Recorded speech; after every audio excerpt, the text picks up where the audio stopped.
We are so back. We are so back from vacation. You wouldn't believe it. Look at us.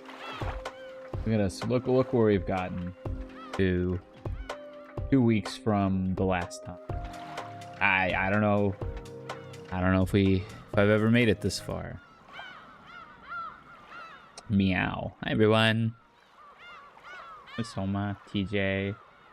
That's my first time seeing the stinger. Yeah, it came out really good, eh? I had to wait on it a minute. Also, birds. Burge arrive. Burge leave. First to 5 for a sub. Okay. What are you trying to play? Might have to do that before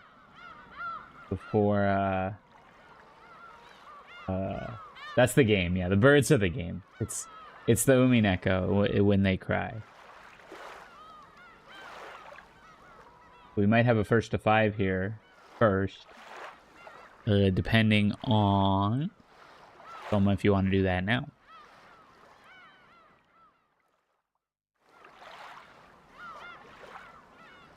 I might have to grab my stick. Depends on what you want to play. The ones crying are the birds. So a first to 5 is we play a game, and the first to 5 wins, and then if you win, you get a sub. Also, I usually always give away the sub. If you did not want that, I can refund those points. I know I don't have terribly good point redeems. I really got to work on that. Maybe I'll add more soundboard stuff when I find some time, which will probably be in like 2 or 3 weeks. I don't want to play anything I'm not feeling good. Oh, okay. Okay, no worries. I'll refund you that. If you want to redeem it in the future, excuse me, when you do feel like playing something, you are welcome to give you that refund.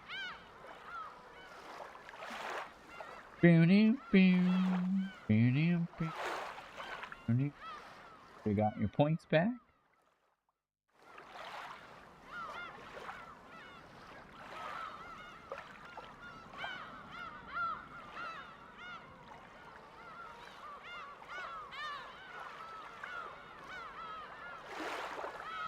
Yeah, I got first to 5 in Mario Party. I'd probably have to veto that to a first to 1. For tier list, is that the subject of the tier list? Yeah, you tell me what to make a tier list about.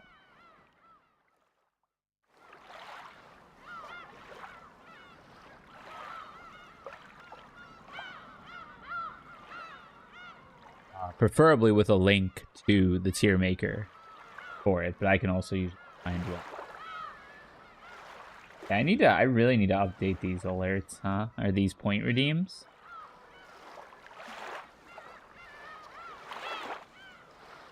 I like that one. I'll probably do. I wonder if I can. I can't. It takes a minute to add it. So I'm gonna have to like.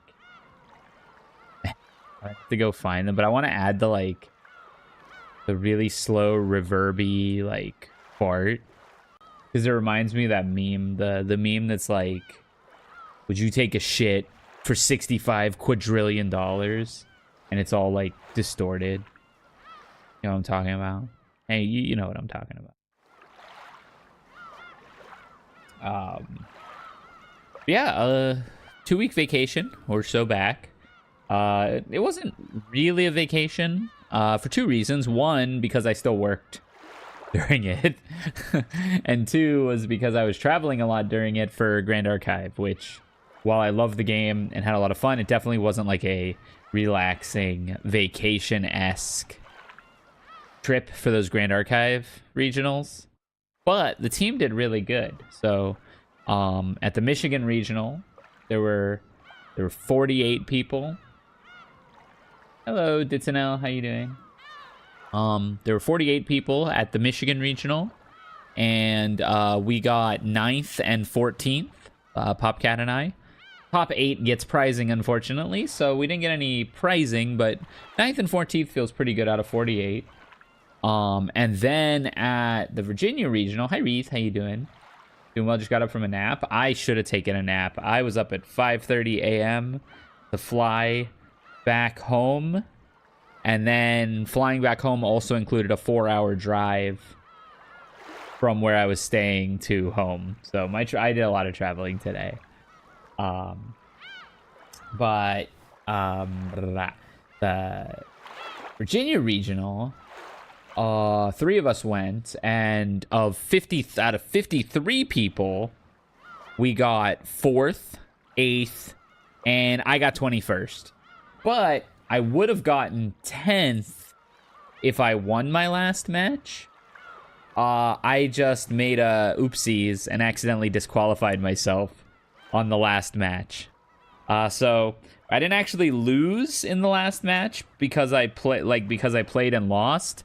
I got a game loss disqualification on the last round because I made a mistake, like a rules violation mistake on accident, and there was no way to repair the game state, so it was just a game loss, which I fully accepted. It was totally my fault. It just feels kind of bad. I almost cried, but then I learned that even if I won that, I would have gotten like 9th or 10th.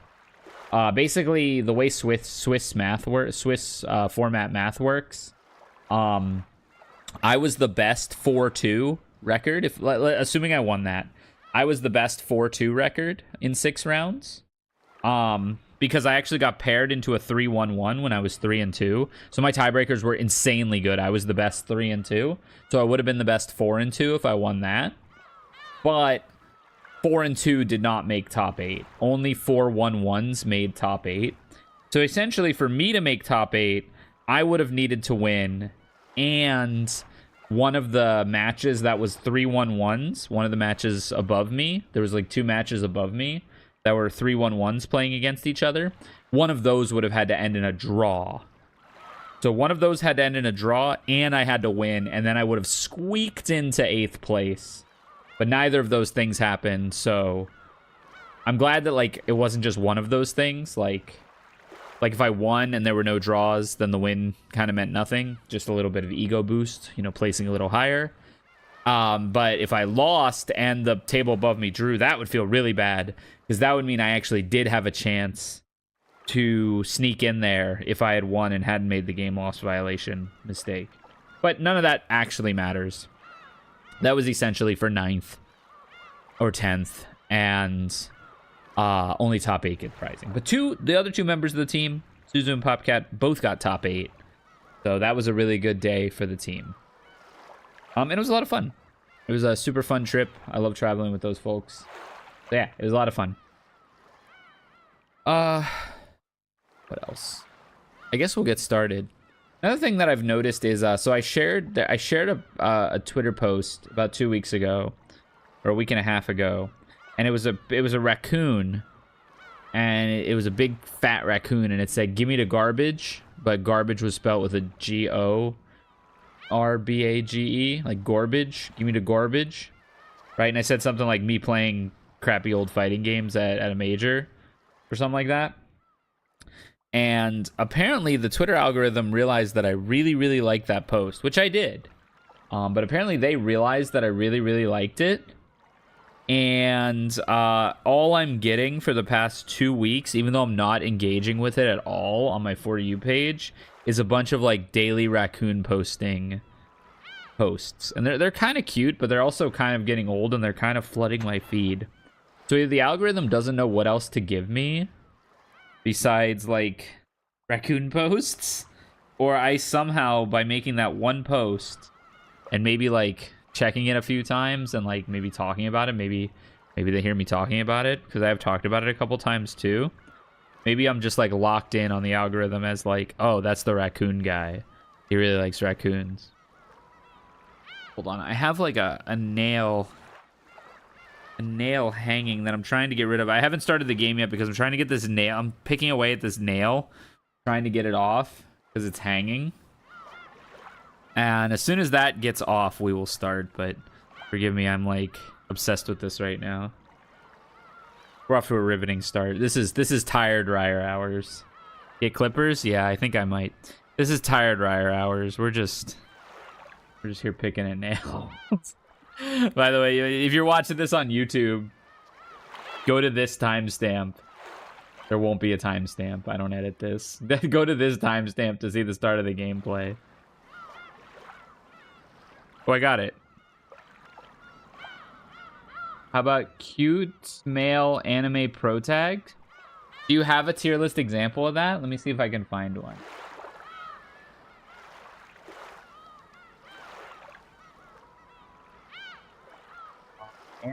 Characters 500 plus tier list. We can't do that. Ultimate anime boy tier list. Holy crap, there's like a billion of them. We could probably breeze through this. No, there's like a billion of them. 500 plus. Oh my gosh, there's so many.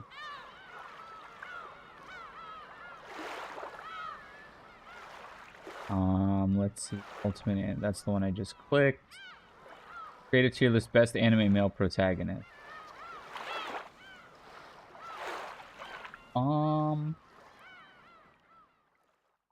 This one seems reasonable.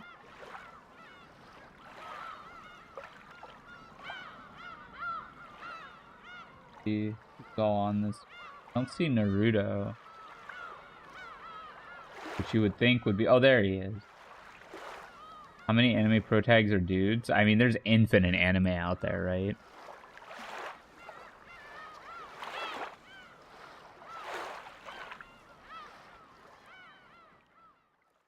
Have I seen the Uzuki character trailer? I have. She looks pretty cool.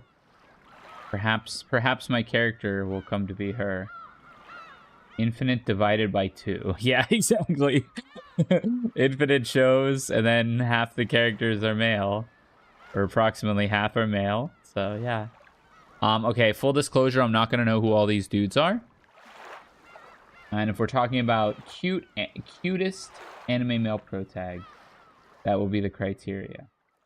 Yeah, Gravy Jones is waiting for her too. He's a Zappa player and plus R, one of the homies. And he seems really excited for her. I'd have to see how she plays. I'm not terribly thrilled on fighting games right now, obviously. I'm not super jazzed on them. But I have been watching Zane cook in Grand Blue with Grimnir, and that's been getting me wanting to come back. He's doing some really cool stuff. I'll be sad if Midoriya doesn't rank. Midoriya is pretty cute, just fortunately in kind of a mid-ish anime.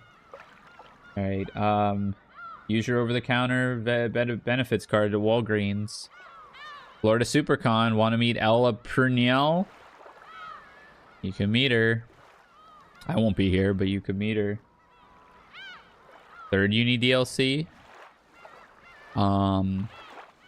Who's that?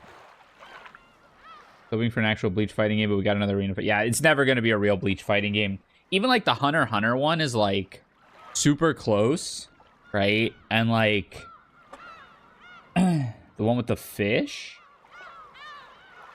Under Night 2 DLC. We're really cooking on this one, huh? Let's see. One with the fish. Oh, Izumi, huh?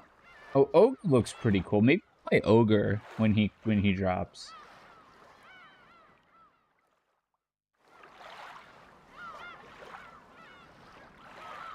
Well, there's Edward Elwick and Yatogami. Oh, you're already losing me. I don't know who Yatogami is. All right, so this is on a scale of cuteness, right? If we're gonna go that way. There's also looks like some more recent, or yeah, this is probably sufficient, right? Like, and I'm gonna have to put a don't know category. I mean, I guess we could do by like physical appearance alone, but I feel like more than that should factor into it. So like, I don't think we're gonna talk about like Yato is bottom right. This person, never heard of them. All right, let's show you how ignorant I am about anime. There's also like non-sports anime characters in this, huh? Are these all like shonens? All right, here we go. One Punch Man, first alphabetically, naturally. One Punch Man, I think part of the bit is that he's not attractive, right? Like his whole thing is that like he looks like a dork. But I think One Punch Man is fairly cute. Saitama. A lot of sports anime are shonen, you're so right. Yeah, Saitama's pretty buff. Put him probably in C. I don't like, I'm not one for the like, I guess, deadpan humor. I guess that kind of comes with One Punch Man. It's very well made, but if we're just talking about like cuteness of protag, he's probably like here, because I wouldn't call him like actively not cute, but he's not really doing much for himself. Yuji from Skibidi Kaisen.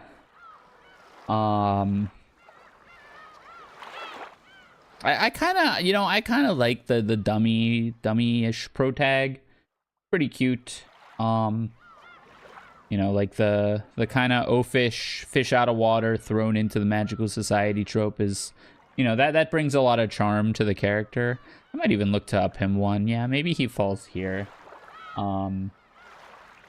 Wherein like him here, but I would put like a Denji. Actually, do we have Denji?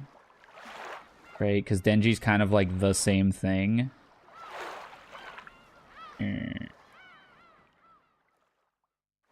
Denji from Chainsaw Man, of course. Doesn't watch JJK due to how overhyped it gets. I will admit it's pretty good. It's like a lot of shonen, it is not the best thing since sliced bread. Which everyone always says everything is. But it's pretty good. Okay, this is Sasuke from Jujutsu Kaisen. One tier down from Yuji. Maybe even 2 tiers down from Yuji. The broodiness doesn't really come through. And so, hey Mike, hey Shiba, how you doing? Here this time, yeah, this is cute male anime characters recommended by Soma. Yo yo.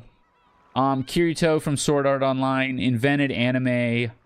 Not a terribly cute character. Probably like right here as well. I know this is a lot of people's probably like anime, like I love Kirito, right? But I suppose though that's coming from someone from me who watched Villainous Stories. What's Villainous Stories?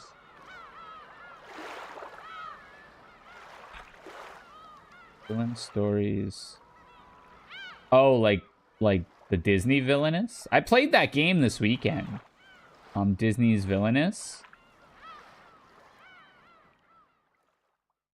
It's actually kind of a fun game. It's a good like vibing game. This is the protag from Steins Gate. Right? Oh my god, this is probably a Steins Gate spoiler because this is the guy again, and I know nothing about Steins Gate, right? This is like Sag protag. This is like determined protag forma de determined protag forma de Sag. Hi Shiro, how you doing? I don't realize how much anime I've watched, so I self-reflect and realize I can name more people on this list than people I know at work. Omega lol. That's the important stuff. The Steins Gate guy. You know, I kind of like... I'm going to call Forma de Determined. I've only seen, like, 1 episode of this show, by the way. Hi, Rysair. How you doing? Ever read stories of a romance story having a female villain? Imagine reading it from the female villain's perspective, or someone who's inhabiting the female villain's body. I like the way that he, like, makes light of serious situations when he, like, knows shit's going down, but, like, makes light of it. And then Forma de Sag, I can't speak to. Yeah. Let's see. This is the protag from it's like oh my god, A Silent Voice, but it's also called something else. Like A Silent Voice I think is the English translation of it, but that's not actually what it's supposed to be called. In that it can be read a different way, and that's why it's Peak. The movie is peak. I honestly, like, he might be the first S tier here. Shape of the Voice, something like that, right? Yeah, like, I think it's either, like, it's known, I guess, in English as A Silent Voice, largely, and maybe even in Japan, but at the end of the movie, the text that comes up is, like, that. And I don't know, I guess that's profound. I love this character. He's... Evan! Wahoo Yapi Waha. Ryder VT Wiggle. Wahoo! Welcome back to the tournament staff. 24 months, 2-year sub anniversary. Thank you so much for the support. Welcome back, welcome back. Ishida is his name? I don't remember. I'm gonna end up calling everyone Ichigo, but I really like this character. Like, he's a really well written character. Also, like, his struggle is extremely relatable and like very well illustrated. We're so back. Did I miss any Umineko? No, that this tier list got redeemed first, so we're doing this, and then we'll do. I'm gonna zoom in a little, and then we'll do Umineko. From this stream, I watched the VODs. Heck yeah. This is the, what, Rysair guy? He might be the few from the list with actual growth. Very possibly, right? How are you, Nanashi?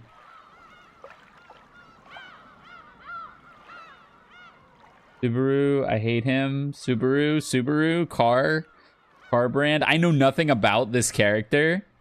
We're gonna put him in Okage Midge, because I know nothing about him, so I can only go based on physical appearance, and he's like cute shonen pro tag character. He's the same name as the car. Ishida is something, right? Isn't that like Bleach? I don't. All I can hear is like Ishida, but I don't know what it's from. Then I don't want to miss any more of this episode. Edward Elric is S tier, godlike character. Extremely cute mannerisms. I like his shtick. Like his like the short jokes. I actually think they're really funny. Or like, you know, his reaction to short jokes and stuff. So we'll put him in S tier probably. Again, this is not rating the character. This is like how cute the character is. Alphonse is kind of like a little Reddit for my liking, if you know what I'm saying, but you know, politeness does take you somewhere, I guess. We'll put him in B tier. Oh, I gotta move a little faster. Ichigo is not a cute character. He goes in Kirito tier. Yeah, I watched quite a bit of Bleach, and like, I don't know, he seems kind of bland.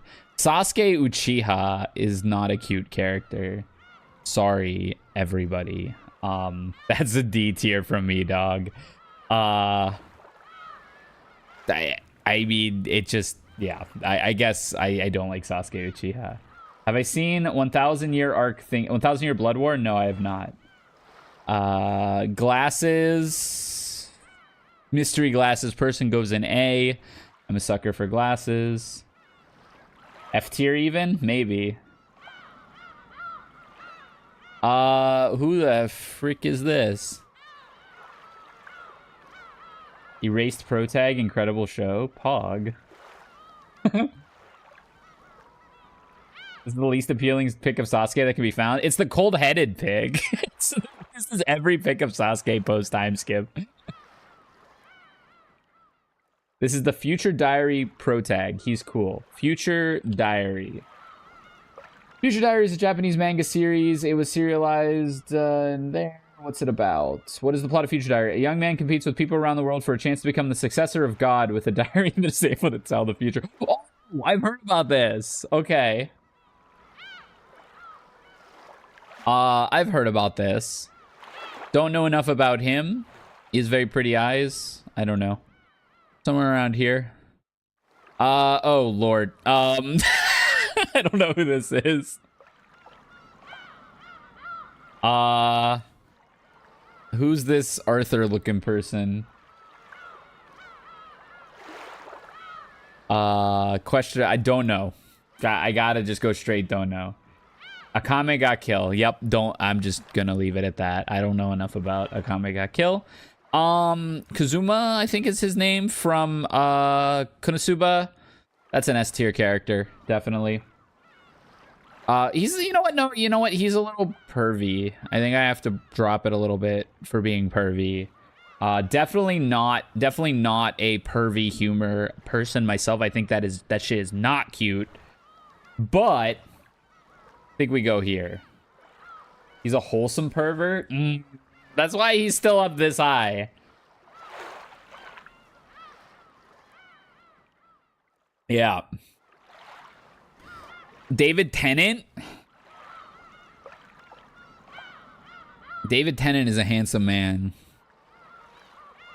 To me. Oh, from Parasite? Okay. Probably like here. Parasite did win an Oscar. 10 out of 10 show. That one has been recommended to me. Is he handsome before or after the Parasite? He gets cuter after the Parasite, right? Isn't that the hand that like looks like Ojama Yellow that talks? Right? Is that Parasite? Am I thinking about that right? Yeah. Yeah. Midoriya. Midoriya is plain, but undeniably a cute character. That's an A tier character. The determination is super cute. You gotta respect the drive. Very plain character, generally speaking, though. Probably not as much as Yuji. This is Bakugo. Ugh. This is the cringe tier. Bakugo is not a cute character. There are people who like this trope, and it's like not it. Like, I don't ever get it. I don't know who likes this trope. Old, young, you know, like looking historically at anime, looking at newer anime viewers, traditional anime viewers. I don't know anyone who likes this trope. I want to give Midoriya a hug after what happens to him in the beginning. Yeah, but he gets there, you know. This looks like Lars from Steven Universe, but like aged up 15 years and is now working at Red Lobster. I have no idea who this dude is. Is D shitty rivals tier? So far it is. I have no idea who this pink dude is. Death Parade character. I'm not even gonna... Even chat doesn't know who it is. Who is this? He has no nose. He's looking like Saitama. I don't even know who he is. And I like that for some of these, I put don't know. And the other ones that I don't know, I'm just throwing somewhere.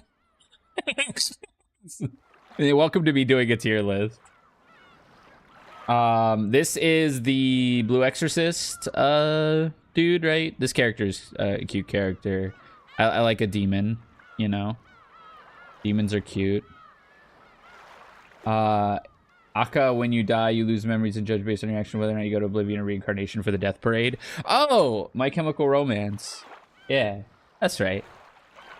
I love that album. I very much love that album, but yeah. Rin is his name? Yeah. That's a cute character. Boruto's dad. Probably in the middle somewhere. I think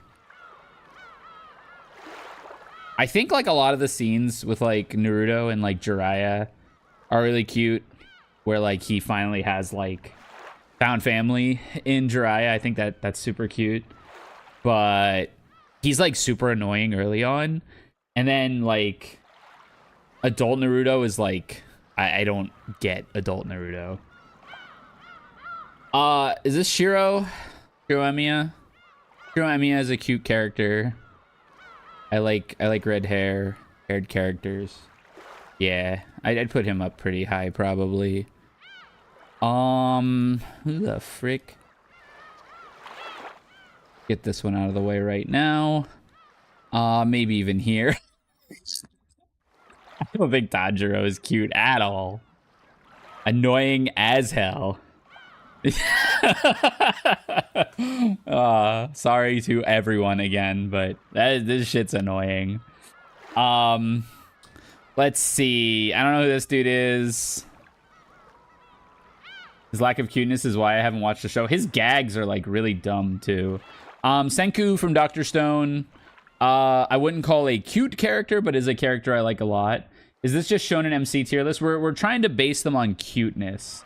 Kodiak. This was the request of one of the chatters who redeemed a tier list. Main character from Fate Zero. Oh, it's a Fate character. Yeah, that probably stays here. I don't know. Where's David Tennant? He's like around there.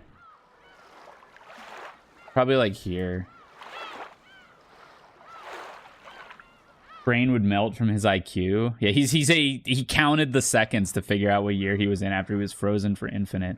I don't think he's a terribly cute character though. Also, like that shit would get really annoying where he's like, actually it's, you know, sodium dioxide, not what you said.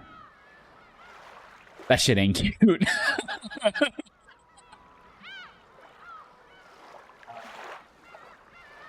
He looks like a veggie. A little bit. Lelouch. Lelouch is not cute. Put that on the brood tier. Sorry. Got that, like, he's got that pretty face, right? But, like, I don't know. He ain't it. No clue who this is. Meliodas. Sorry. Like, he's short, not cute, right? Like, he's a freaking pervert. And, like, that's his whole shtick. Main character of Angel Beats. I like red hair. He's a cute looking character, but I know nothing about him. So I probably have to put him in don't know. Based solely on appearance, he's probably hovering around here somewhere. What's this? Gundam? Oh god, it's like it's getting bad. I think that's another don't know. Also looks super generic, not even worth really ranking, right? Next is Devil's a Part-Timer, Satan. Oh, I liked that show a little bit. Like, I liked what I saw of that show. I watched about 2 episodes with a college roommate. I don't remember what kind of person this character is, but I would probably put him somewhere around here. I do like a demon, actually. Hold on. Demon? Maybe moves it up a little bit. Darling in the Franks MC? Yeah, whatever. Simone. I like Simone a lot. Simone's a very cute character. Determination is something that I like a lot. Yeah, I'm a sucker for Simone, I think. Boruto. Boruto's just kind of annoying, right? Like, maybe like here. By being Satan, he is very noble. Hell yeah. Move him up more. Kamina. Kamina's too cool to be cute. But very likable. This probably is legitimately more like here. Arima? I'm gonna cry. Oh my god, I was not ready for Arima.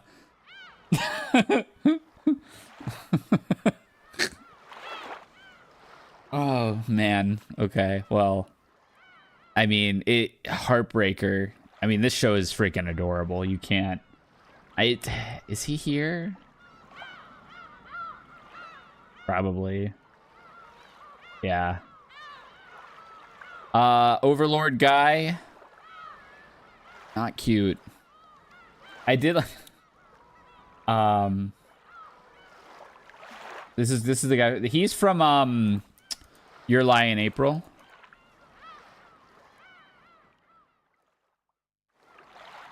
Overlord. It was Sajam, I think.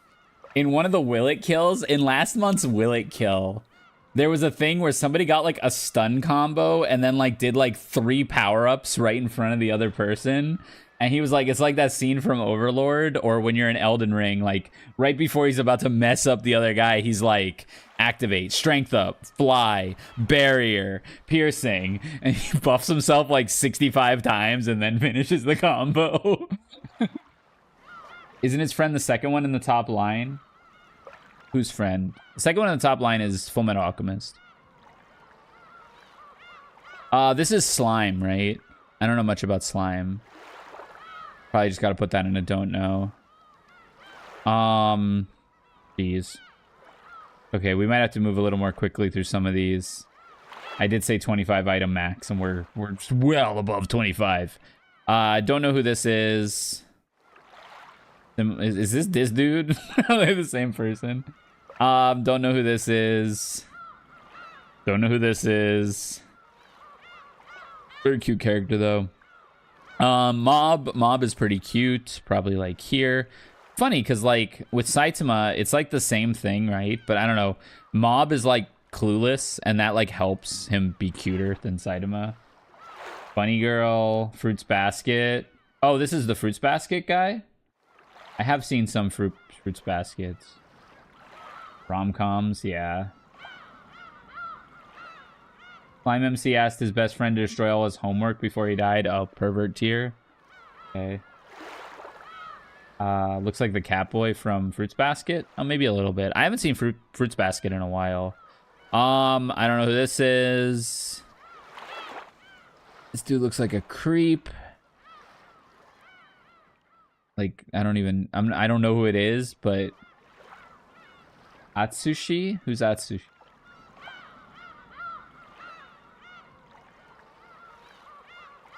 Bungo Stray Dogs.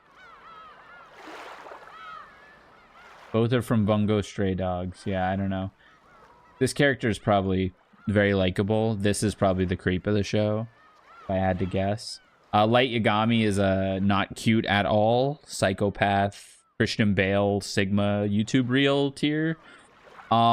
This is... I know this. Is this Shield Hero?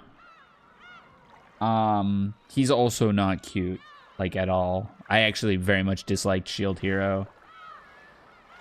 But better than some of these, like, right? Better than... He's, like, there. Did not like Shield Hero. Sorry, not sorry. This dude... I don't know. Where's my sports anime characters? Natsu from Fairy Tail is probably in the middle somewhere. Really cute character. Ava's there? I know Ava. Who are you? Oh, this is the samurai... This is the Bushido blade, where he's like, half his body is like automaton stuff. His crew never recommended it. He's kind of into it. The creep is basically another Kakashi type character. Okay, good. Keep him down here. Nafumi Shield Hero is decent and is cute on the Spear Hero spin-off. Oh, okay. Redeemed. This I don't know. He's like part robot. I don't know. He's probably like around here somewhere. Shinji is extremely cute. Bit crazy, but it's not his fault. I think Shinji's a really cute character. Maybe S tier. I like Shinji a lot. I'm gonna put Shinji in S tier. Not sorry. Luffy is not terribly cute. He's like a goofy guy more than a cute character. Gon and Killua are cute characters. They're probably like here. I think their like friendship is like extremely cute. I have no idea who this dude is. Father asks the demon for power in exchange for his son to lose every part of his body. He gets parts back if he can. Oh, it's like sounds like a Dark Souls game. Gintoki is not cute at all. He's like annoying, but like extremely funny in the context of the show. But I would agree that he's not terribly cute. He's better than like some of these Brood Lords though. He's better than Pervert tier. He's kind of a pervert though. You know what? L is a pretty cute character, I think. He's a little broody too. He's definitely gonna like mannerisms and stuff. It would probably be up here, but like then he's like approaching like brood tier. So he probably like levels out somewhere around like here. Is this Host Club?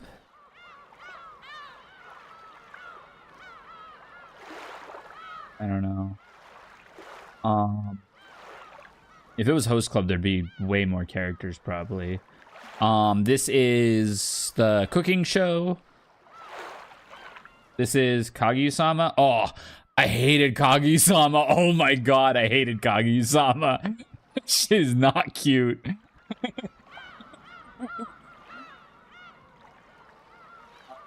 Yeah, this is Food Wars. This character is pretty cute. Red hair tier.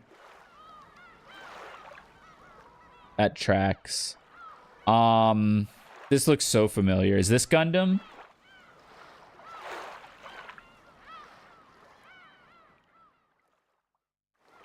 Wants to be confessed.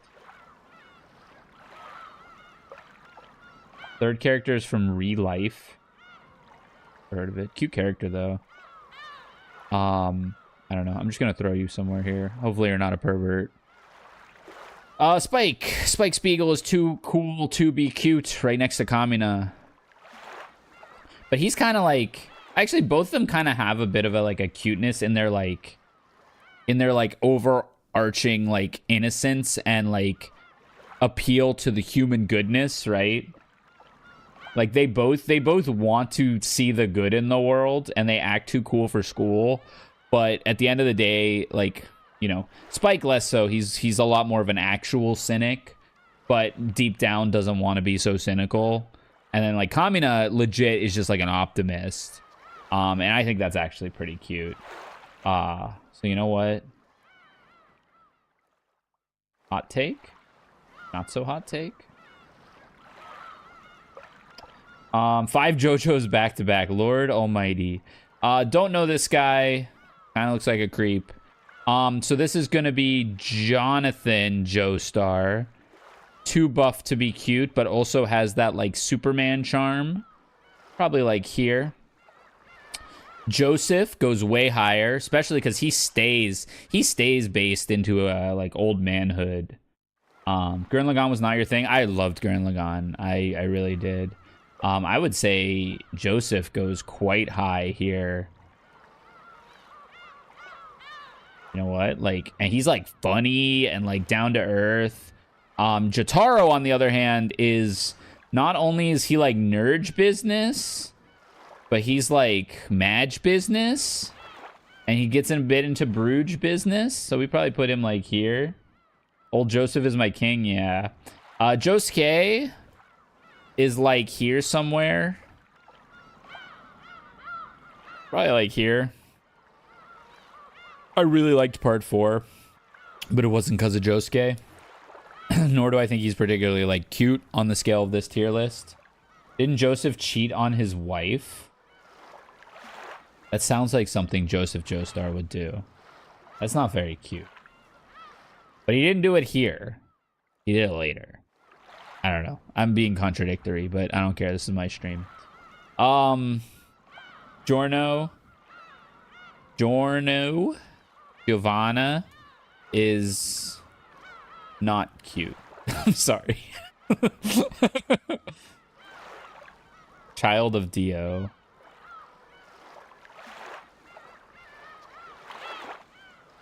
Oh my god. It's me. Just the scene. I want Mikasa only to think of me forever and ever.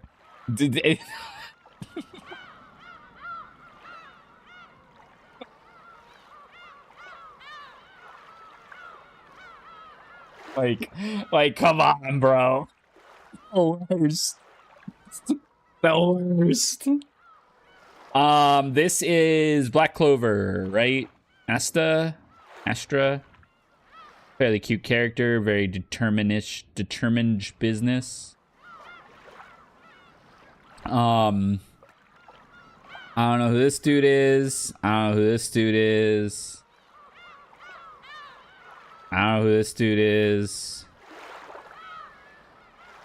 This is don't you know I want to say Sakazuki, but that's definitely not his name. Sakimoto. He's too cool. He's legit too cool to be cute. So he's like cute. He's from Seraph of the End. Oh, he's not from that, like, anime where the teacher, like falls upwards into success. He's just too cool and cannot fail. The last black-haired kid you rated. Oh, this kid, whatever. I've seen this character before. Don't know anything about them. Alucard. Not a very cute character, if I'm being honest. Like here. I don't know who that is. Don't know who that is. This is from... Blah, blah, blah, blah. Weathering with You? This is from the same... This like era of movies, right? Alucard is S tier cute? I've not seen this movie, I don't think. Or I'm mixing it up with something else. The last one's from Your Name, yeah. And this character is kind of cute. Like, maybe like here. It's a little weird business inside of her body. I want to eat your pancreas. This is from that. I'm not even gonna touch that. I don't know. Kaneki from oh my god. All I could think of is Unravel. But that's not the name of the show. And it's not called Ghost in the Shell either. What the frick is the name of the show? Oh my god. It's Peak. Why can't I think of the name? Tokyo Ghoul, thank you. Thank you. Ken from Unravel is a pretty cute character, I would say. Definitely a victim of circumstance in a lot of ways. Has a heart of gold. Most of the time. Don't know. Shinra from Fire Force is a really cute character. Very heroic business. Probably like up here. Got the shark teeth too, which is always cute on a character. Don't know. Ori Mia Pro Tag? No clue. Okay, I don't know. This is gonna piss a lot of people off if I post this to Twitter. I think I'm gonna keep this one. Between us.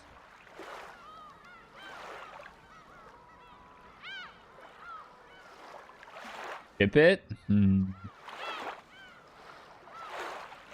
People are gonna think I'm just... But, like, people are gonna be like, how is Jintoki D tier?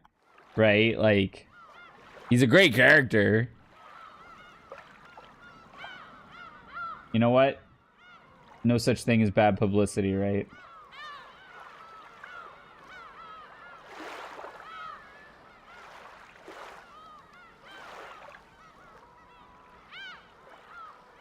If you knew that second to last character, you'd put him in the bottom of the ocean tier list. This dude?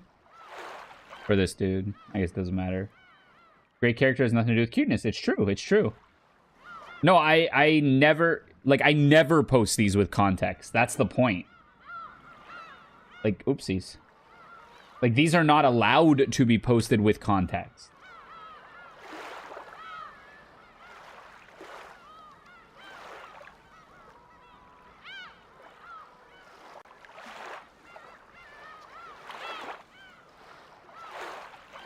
All right, yeah, I'm just gonna ship it. You know what? I think the Aaron in all cap tier it makes this list so much better.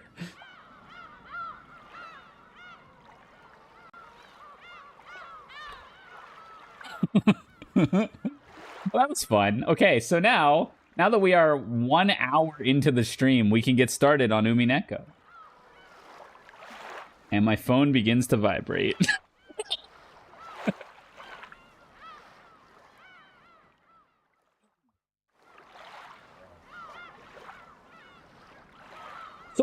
Last left off in Umineko, episode 3, Revenge of the Sith. We had a bit of a spat. So essentially, it's the same setup. Night 1 has not happened yet. Nobody's died yet, I believe. I'll remember very quickly if somebody's died.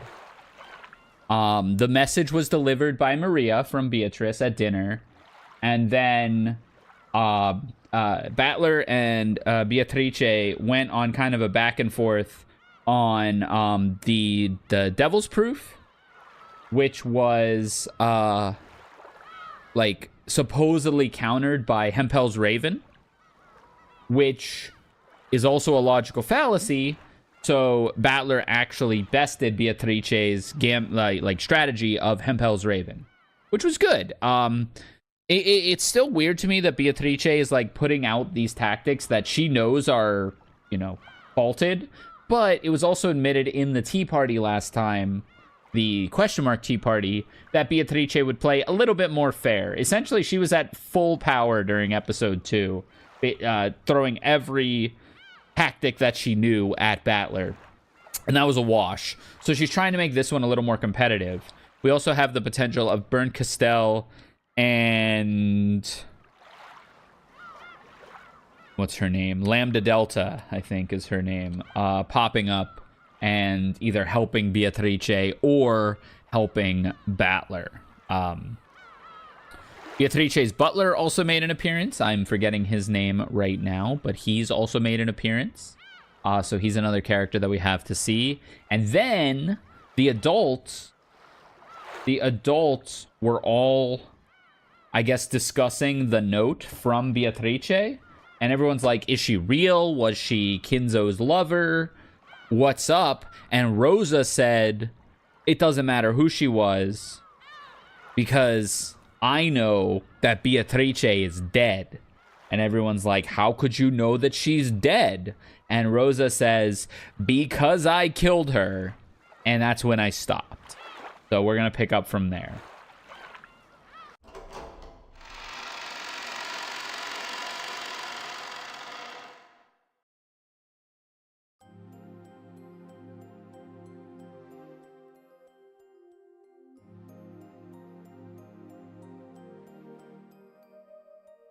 Insane spot to stop, by the way. Yeah, right? I took everything in me to stop it there. For a 2-week break, mind you. I took 2 weeks of a break after stopping there. Beatrice, I have been calling to you for some time now. Did you not hear me? Moo? Moo 12? Were you? My apologies. I was lost in thought. Lost in thought? Floating memory? Forgive me. The weather is pleasant. Yes, I can understand how the weather has stolen your heart. Oh my god, Moo 12. Hi. Uppercuts. Will you have your black tea here? There's something up with this tea. Who am I? Oh. I will bring some tea now. Wait here for a while. Make sure to hydrate, stretch, and posture check after that tier list. Oh yeah, I'm good. I just took a sip. I sat back up. We're good. Thank you for your concern. Forget about the tea. Talk with me. Very well. Kinzo had used the excuse of getting black tea to try and interrupt the conversation for the time being, but his attempt had been very transparent. I sat in a garden chair and beckoned Kinzo to do the same. I sat. Kinzo sat down heavily, exaggerating his age. For a while, we sat and appreciated the silence. Who am I? Until today, no one has answered this question. For some reason, everyone averts their gaze and evades me. What? I have known you for a long time. I think of you as my best friend, even as a father. That is why I want so much for you to tell me. You should know who I am. You should know who I am. Why are you worried about something like that? You are Beatrice, the master of this mansion. Is that not so? What more could you want to know? I do not know. What's this? Do you not understand what it is that you want to know? How mysterious. Ooh. In one's youth, there are times one wants to play in the maze of thought that has no exit. Perhaps that's what your worries are. Kinzo laughed as though it was a trivial matter. However, I couldn't help but feel that this behavior was another attempt to force me to stop any further questioning.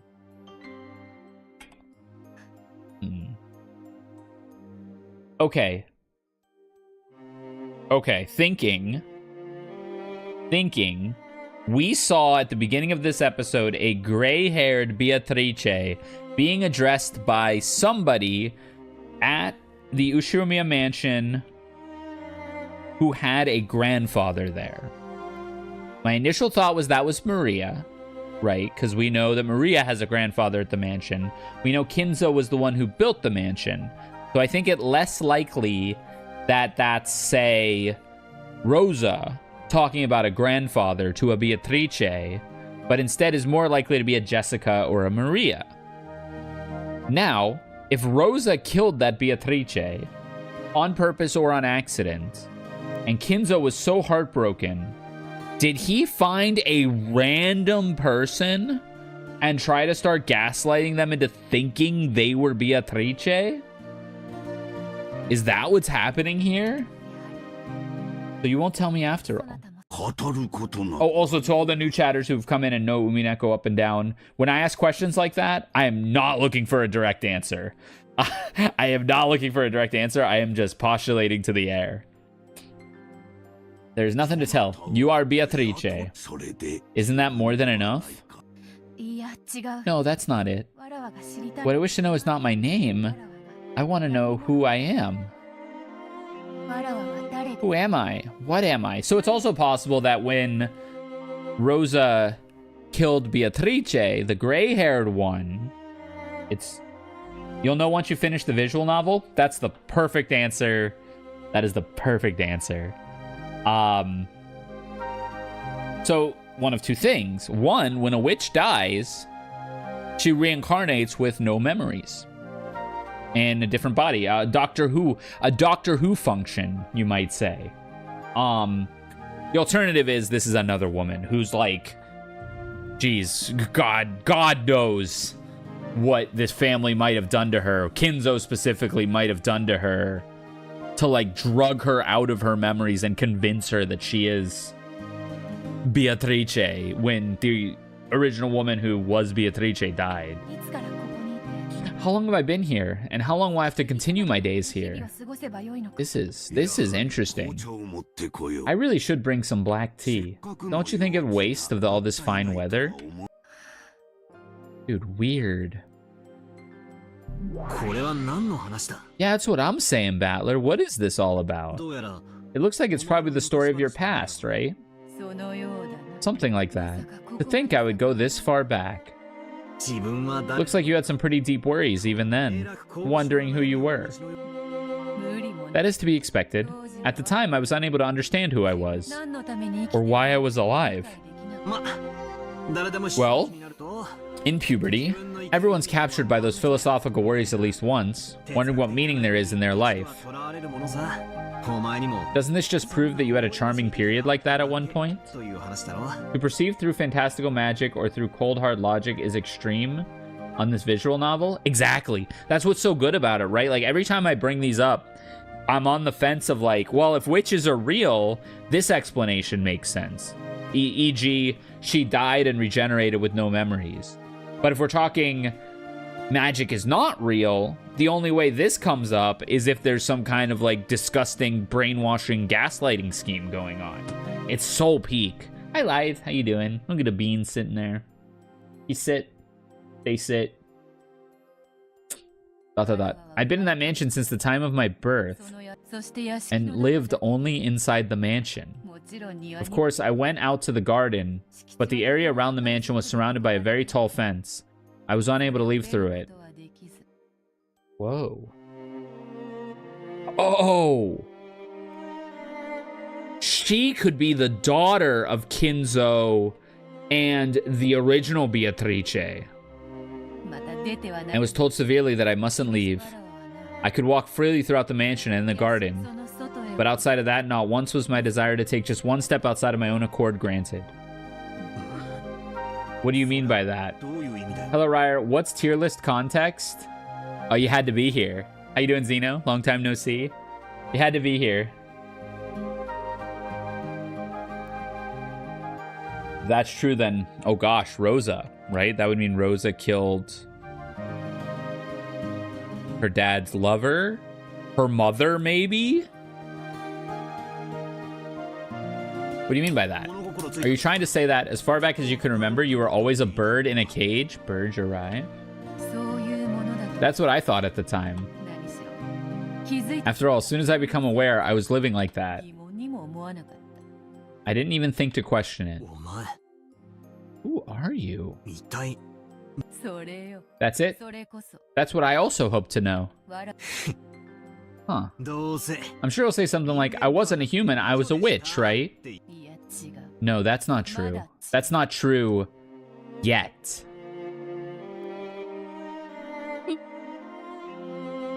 Sponsor us.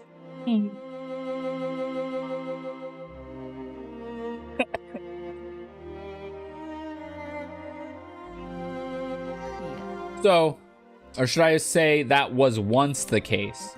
Okay, she's lived in the mansion her whole life.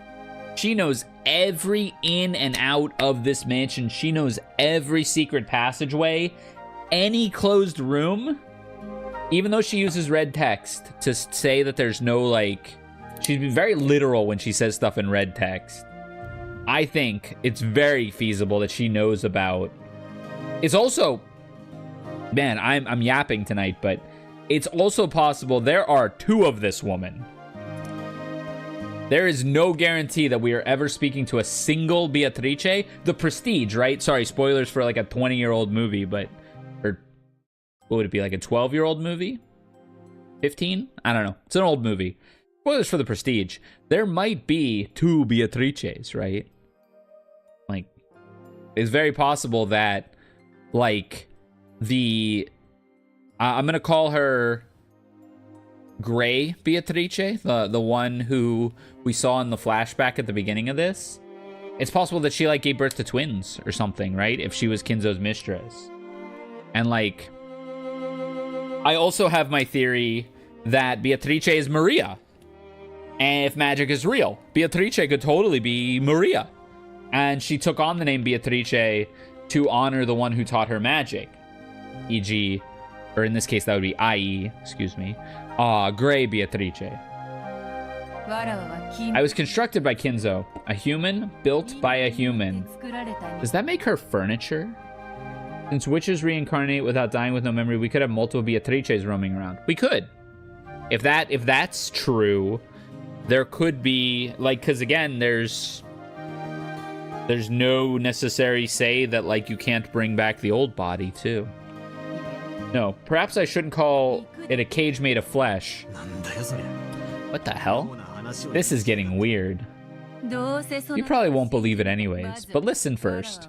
I was a mighty witch who had lived for 1,000 years, but at one point, I was summoned by Kinzo. So she's a homunculus or whatever? Possibly, she could be furniture. But at one point, I was summoned by Kinzo. And by that hidden art, I was bound as his prisoner for eternity.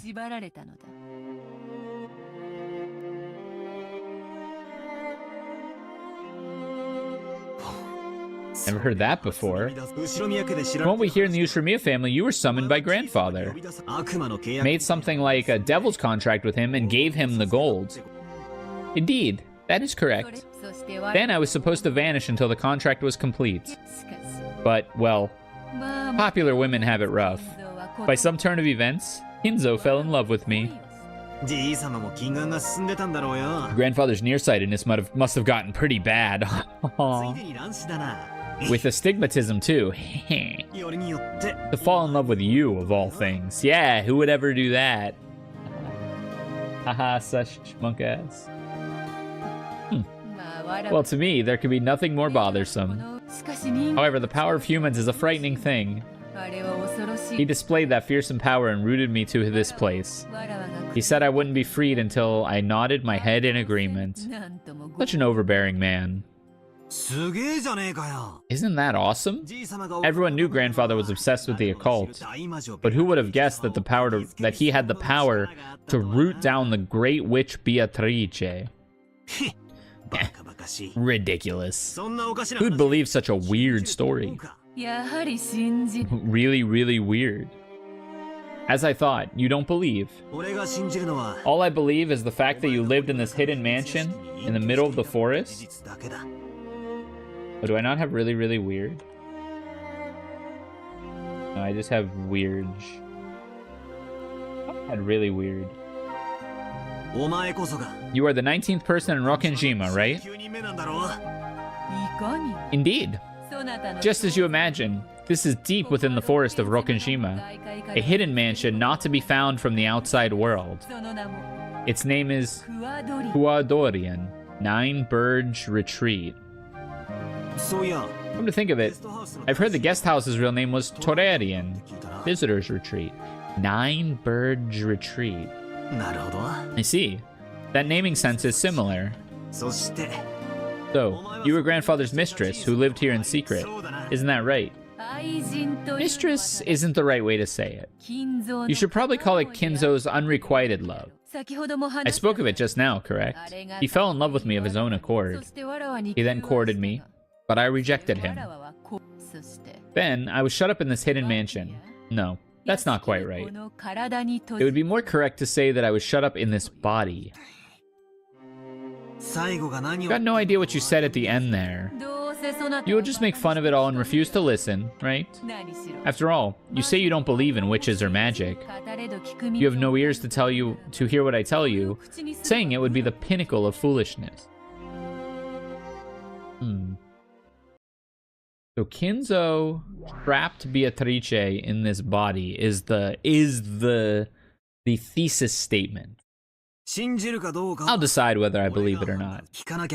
After all, if I don't ask, the story won't continue. Hit the music. Tell me. Let's hear the story from your past.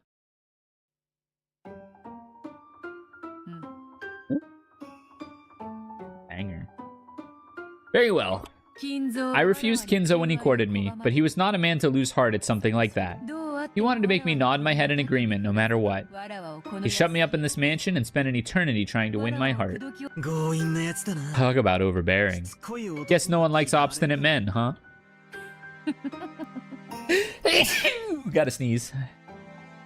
Regardless of whether I responded to his courting or not, having a man so desperate for me was, well, as a woman, it wasn't so unpleasant. Bless you, thank you. However, I never accepted his proposal. I tried to find some way to break through his guard, but that barrier was firm, and I couldn't crack it. And then, after trying to resist in various ways, I eventually reached the conclusion that, to escape from Kinzo's barrier, I would have to throw away this body of flesh. After trying to resist in various ways, I eventually reached the conclusion. Did she get Rosa to kill her? The physical body is a vessel with many restrictions for a magic user. Throw away your body of flesh. What does that mean? Something like an out-of-body experience? Get in the sensory deprivation chamber? Well, if you want to think of it that way. However, I am no spirit. Even though I am a witch, in the beginning, I was born with a human's body of flesh. So for me, throwing away that physical body, while it didn't mean the same as death, it did require a similar level of resolve. In other words, you decided that you couldn't be released except by sewer slide, is that it? It wasn't sewer slide. It was nothing more than throwing away my body of flesh. This is for YouTube, by the way. I don't want it. I mean, not that I get monetized. You know what? Not that I get monetized anyways. What am I talking about? I just know that the algorithm hates the mention of the word suicide. But I needn't tiptoe around that. Of course, becoming nothing more than a soul is a precarious situation. When the soul leaves the body of flesh, it is constantly exposed to the strong winds of the sun. It was not easy for me to maintain myself and avoid being scattered by them. It was a final measure that I wanted to avoid, if I could. However, there was no other way to break through Kinzo's barrier. Anyway, I am an unfettered person. I couldn't stand being kept in a cage until Kinzo's life was over. I couldn't see this stuff Beato kept going on about throwing away her body of... Wait. Potential possession? Perhaps. Like a mind swap situation. If there's body swapping, everything... If there's body swapping, everything goes out. I know it's a VN, so there's probably body swapping. But if there's body swapping, everything goes out the window. Because you could just say like, oh, in episode 1, Ava and Hideyoshi just got possessed and stabbed themselves in the head. And in episode 2, she possessed, you know, Kumasawa and killed, and then possessed someone else and killed. I think this is Battler talking. I couldn't see the stuff Beato kept going on about throwing away her body of flesh, as anything more than a suicide. Grandfather persistently courted her, and to escape from that, she chose her own death? So you're saying you committed suicide? What are you talking about? Isn't that you, sitting carefree there in the garden chair? That's bars. Sounds like a train song. That's right. That's the new cage I was given by Kinzo. Cage? You mean this mansion? No. I mean my body, relaxing in the garden chair over there. Even though I was so desperate to escape that I became naught but a soul, Kinzo still had no intention of letting me go. Oh, he was a fearsome person. Normally, when the object of one's unrequited love shows that she is willing to die, it should be enough to bring that person to their senses, even if their love has lasted 100 years. Perhaps that's why he even managed to become a sorcerer. A sorcerer of sorts. A wizard. Don't try to confuse me with that incomprehensible witch girl talk. What exactly are you trying to say? That Kinzo didn't let me escape even after I became a soul. Human emotions are terrifying. To think he would be able to exhibit such power, tying down a dead soul, is not something that can be accomplished easily. Not even for a magician who specializes in such matters. Because I knew this, Kinzo's fearful magic power shocked me for the first time. Then, Kinzo seized my soul and brought me back. However, a cage to hold a seized soul cannot be made from iron or lead. Only one thing remained. What? You aren't gonna say it was a magical cage or something, are you? Wrong. It's the body of flesh over there, just like yours or mine. Only a cage made of flesh and blood can tie a soul down to this world. Kinzo shut my soul up in a cage of flesh built to be exactly like me. Why you have one of those, Kinzo? Why you got a flesh doll of Beatrice? So to sum it up, it's like this. Grandfather obstinately courted you, you started to hate it, and you committed suicide. But you weren't clever enough to finish the job? Damn, you really took a roundabout way of saying something like that. No, that's wrong. My soul was shut up in the seed of a homunculus, and I was born out of a test tube. Cloned? Okay. Cloning is in the scientific realm. So, I would posit here, there was no actual transfer of minds or souls or anything like that.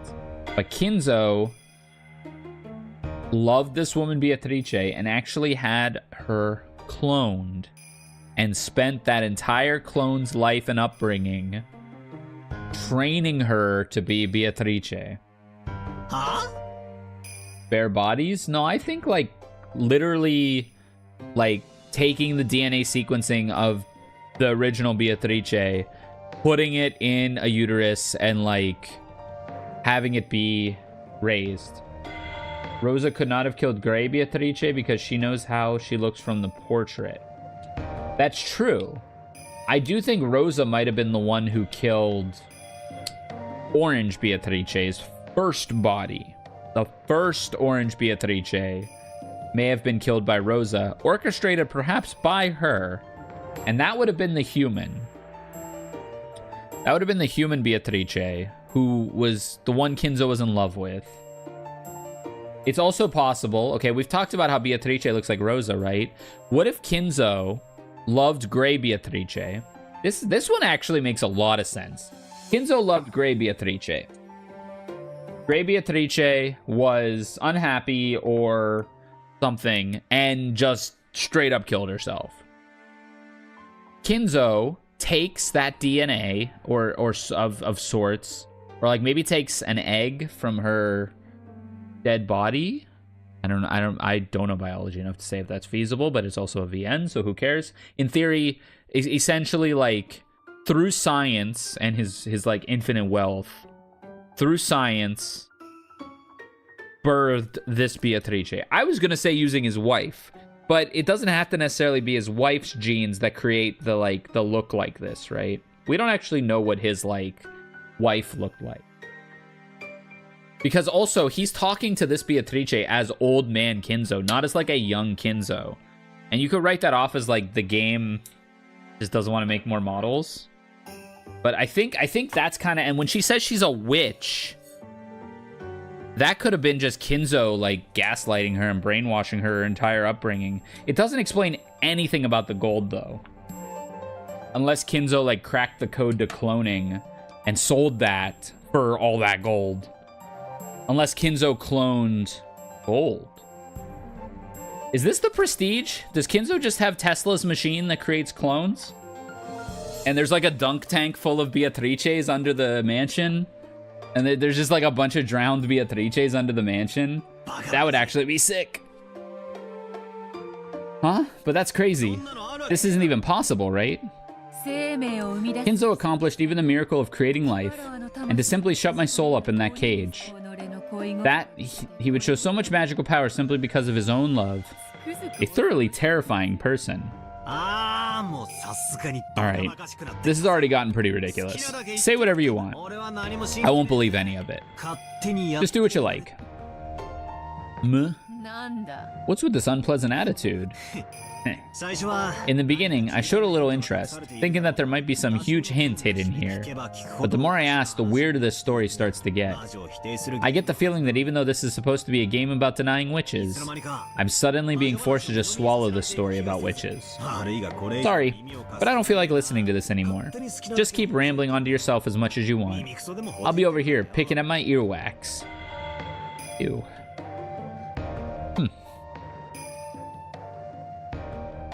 When I started acting cold, Beato seemed unusually discouraged. Of course, her expression was still shameless, but in that really easy-to-understand expression of hers, I had the feeling I was able to catch a glimpse of loneliness at my failure to find the story of her past interesting. For some reason, that subtle reaction made her seem pitiful. So even though I kept my careless attitude, I decided to cover for her slightly. Damn it, even though she's an irritating witch, I'm still weak against her because her chromosomes are XX. Well, I've got absolutely no desire to... That's like when fanfiction authors need to, like, rephrase something that they've stated a bunch of times, and they just look for... It's like Joey with the thesaurus and Friends, just like... Yeah, it's not clever. I don't know. Well, I've got absolutely no desire to believe you, but keep going. Let's have a bit of a story instead of a tea snack. So you treat the story of my past like little more than a snack? Do you expect me to just casually tell you when you insult me like that? After I made fun of her, Beato reacted a little sensitively. It looked like, even though making fun of people was her specialty, she was horrible at being made fun of by others. Just then, my black teacup suddenly made a sound, surprising me. Milady's soul was seized and breathed into a cage of new life. In other words, Milady received life as a human once more. Before I realized the demon butler had taken my cup, and was adding more black tea to it. Renov, enough of that. The person just said it was too ridiculous to be worth listening to. Well, he's too ridiculous to be worth talking to. Oh, hell yeah. I'm baking some new cookies right now. Until they're ready, I thought you might find the story of Milady's past to be a perfect substitute for a snack. Didn't I say that's enough talking about me? Such unpleasant people, the lot of you. I'm leaving. Renov, serve our food and then go. No pointless chit-chat with Battler. Certainly. I will make an effort. Beatrice looking kind of like vulnerable, kind of weak. Very curious. And all this talk about Kinzo having the upper hand over her, being like a stronger sorcerer. There's definitely more to this. Beato's short temper, peculiar to women, which I didn't really understand, took hold of her. And that's a weird sentence. And she turned her body into gold butterflies, scattered and disappeared. After that, only Renov and the scent of the black tea were left. I feel kind of bad, like I pissed her off or something. As long as you're aware of it yourself, I need say nothing more. Wait a sec. Aren't you the one who struck the finishing blow? Heh. What could you mean by that? How would you like some sugar and milk? Just milk will be fine. And some tea snacks would be nice too. Oh yeah. Well, it'll be a bit longer before the cookies are ready. Didn't you say we've already got something to use in place of a snack? Ah, he wants to hear the story. Certainly. If you will listen quietly, I will continue the story. Interesting. He said something about a homunculus. I know a bit about that. It's that thing, right? A manufactured human created with alchemy or something. Yes. The lady's soul was shut up in a homunculus, and she was revived into this world, receiving life again as a baby. Yes, this is a clone. This is a clone of the woman Kinzo became obsessed with. However, because she was a baby, any professions of love on Kinzo's part would have been quite useless. This is weird. You aren't saying that grandfather shut that baby up in this hidden mansion until it grew to reach the same age as she had been? Correct. That is what I'm saying. However, while her soul was the same, a human spirit was strongly influenced by its container. Human spirit was strongly influenced by its container. The lady lost all of her memories of the past and grew up as a very normal human girl. And you're saying that's the Beto sitting in the gardening chair. Okay, so 100% cloning and clones are on the table now. That is correct. It grew to be completely identical. So the golden butterflies trick, where Beto disappears as golden butterflies and reappears elsewhere, could totally be explained by clones.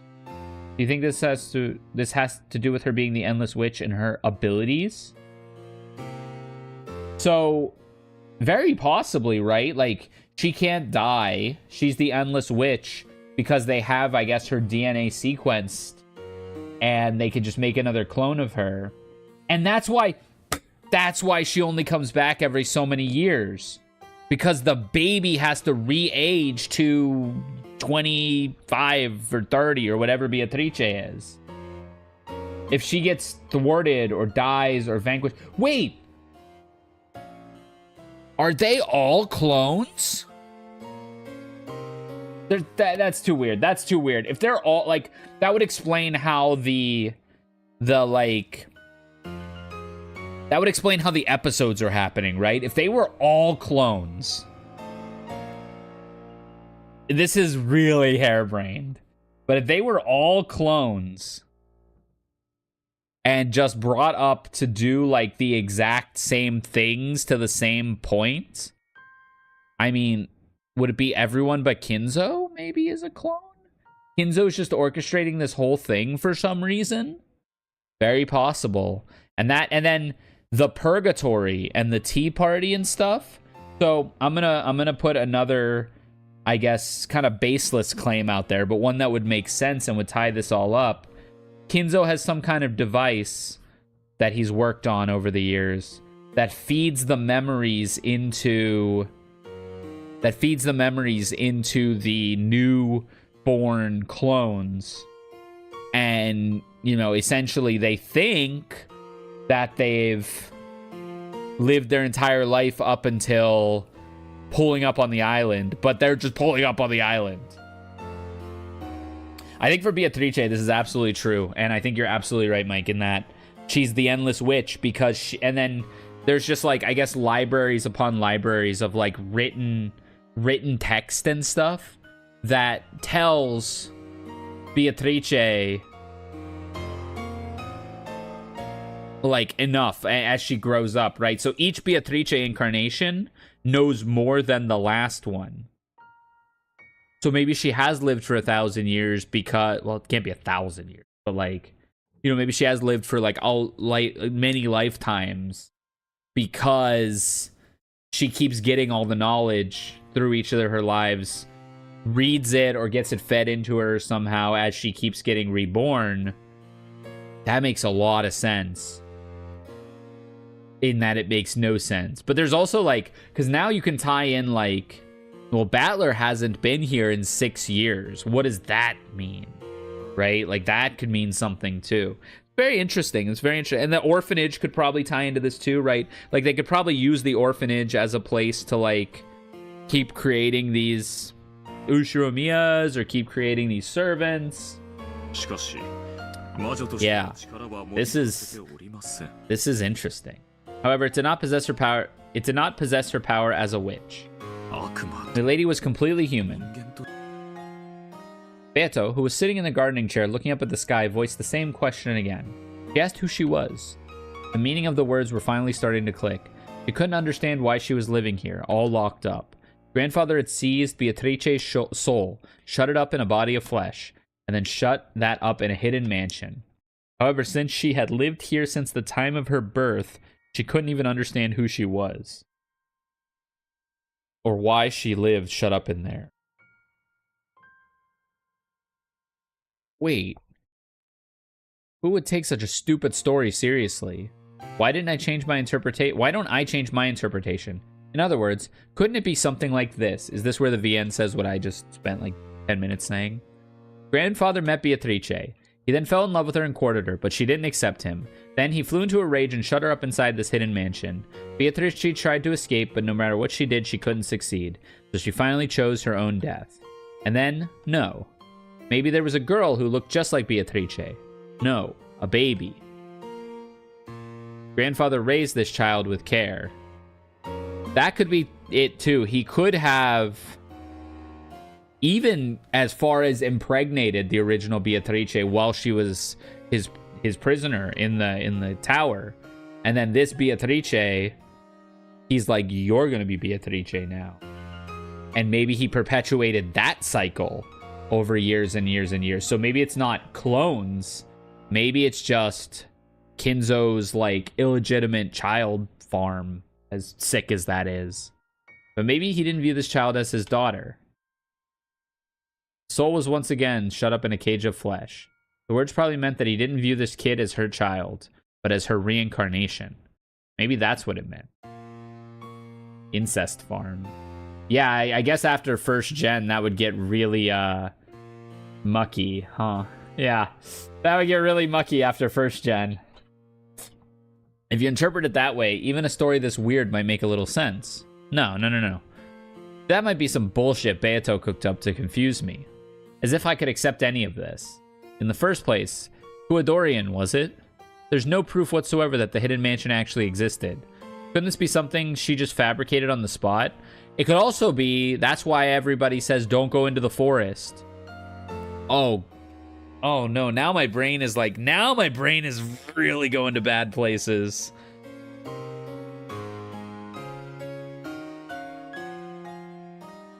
Is anyone familiar with the creepypasta, or like I guess creepypasta is like kind of a antiquated word, but the online story of Boraska?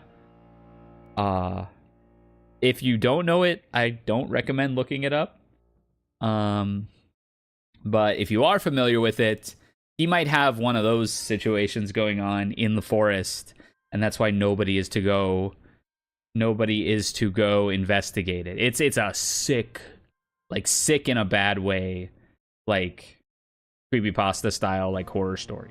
Very well written, incredibly surprising twist, but it is like the ickiest story I think I've ever. I listened to it on a podcast. Damn you, Kinzo, she's not a reincarnation. Don't do it. Hello, MTHWR. I don't know how to best pronounce that.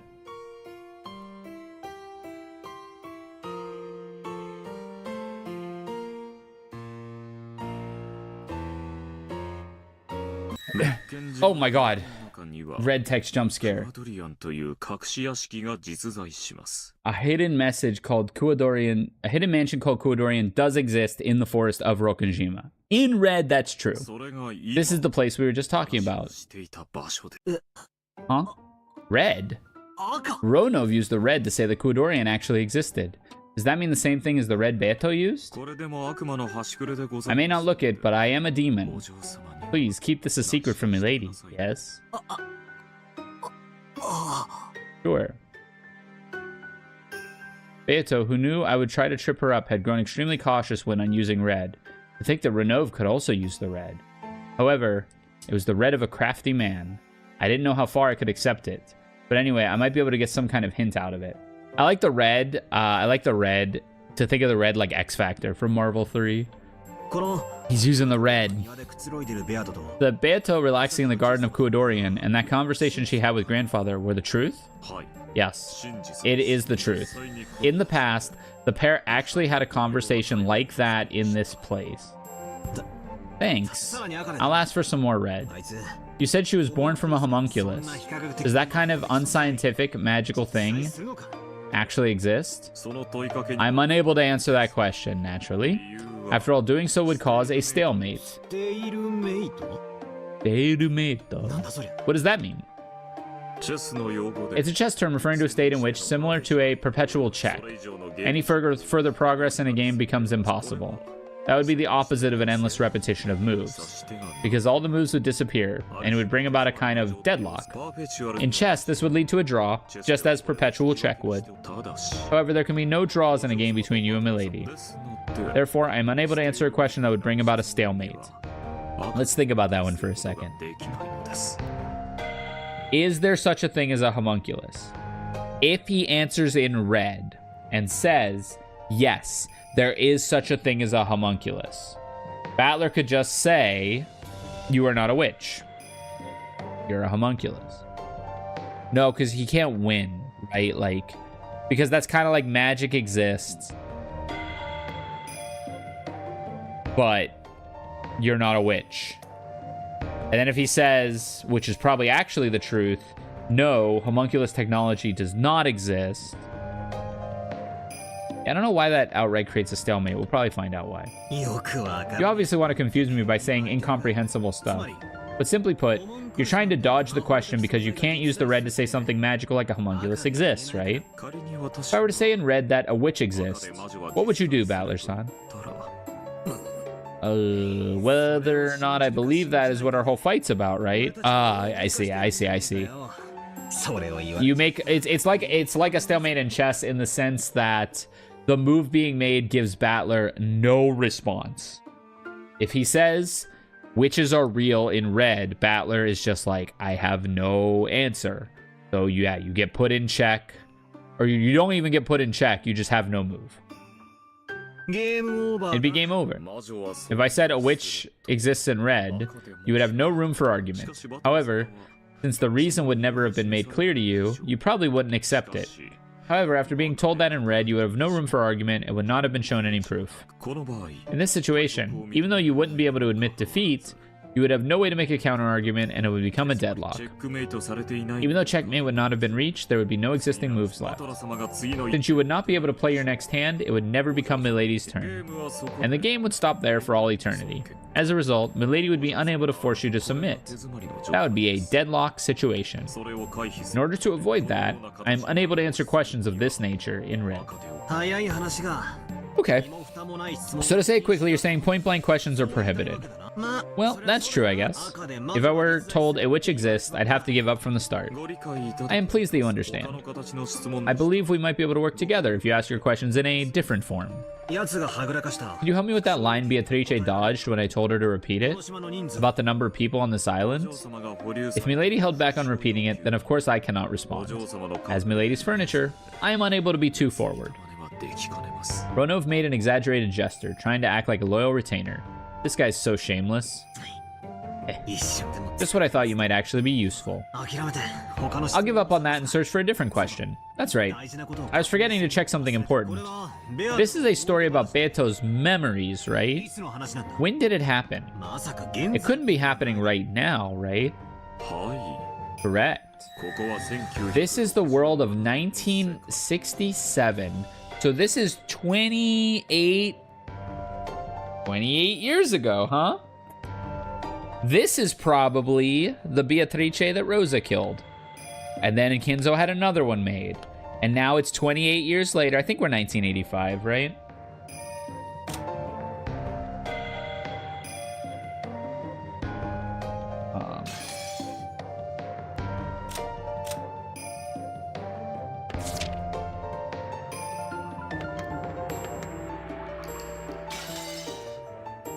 It's like 30 years prior. 25 to 30 years prior. Or no, wait. If it's 1985, that's only 18 years prior.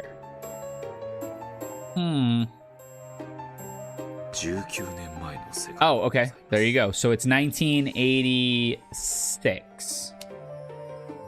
Yeah. I was just doing the math wrong. So this is 19 years previously. Beatrice looks like that. Kinzo looks old. Again, that could just be a model thing. But if this is 19 years ago, they're going to probably bring up that Beatrice hasn't aged since then, but there could totally just be there could be a lot of Beatrices walking around right now. And actually, maybe that's why Beatrice can't answer the number of people on the island in red. She doesn't know how many clones are in that castle. That would make a lot of sense. Or that would all add together at least. Let's try rearranging the story again. I wonder if it couldn't be something like this. Grandfather fell in unrequited love with a person called Beatrice. Then he confined her in this hidden mansion and continued to court her. But she was stubborn and didn't give in. And again, I think that is referring to Gray Beatrice. Eventually, she grew pessimistic about being able to escape from here, and probably committed suicide. And then, her soul was put in a homunculus, and no. If I accept that, it's the same as accepting a witch. So I think, yeah, again, it's not the soul of a homunculus, but Kinzo either found a way to clone that Beatrice, but because the original had gray hair and this one has orange hair, which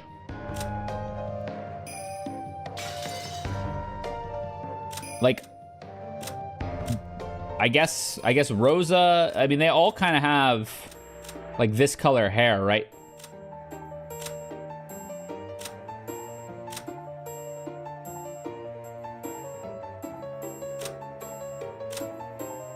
I mean, she's got Ushuamiya in her. Kinzo is her father, I think. This Beatrice, I believe Kinzo is her father. Yeah. And she looks like a little like Jessica. She looks a little like Rosa. Ava's got red hair.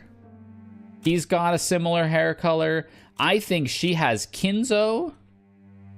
Her parents are the original Beatrice and Kinzo, and he is grasping at straws. Now, maybe he even, like, froze all of Gray Beatrice's eggs and has been, like, impregnating them. Like, right? It's not a straight-up clone in that way, but I think that's where this is going. I think that's what this is getting at, is she is Kinzo's child, but in a sick way, he wants her to be her mother. Insane thing to enter stream too. What's up, Aura? Oh, you missed some bangers. You missed a banger. I mean, I'm either spot on or on Jupiter. I'm sweating right now. It answers a lot of questions. If we've got a freaking baby farm in the second castle and what would have to evolve into an incestuous baby farm. Yeah, like it's thick.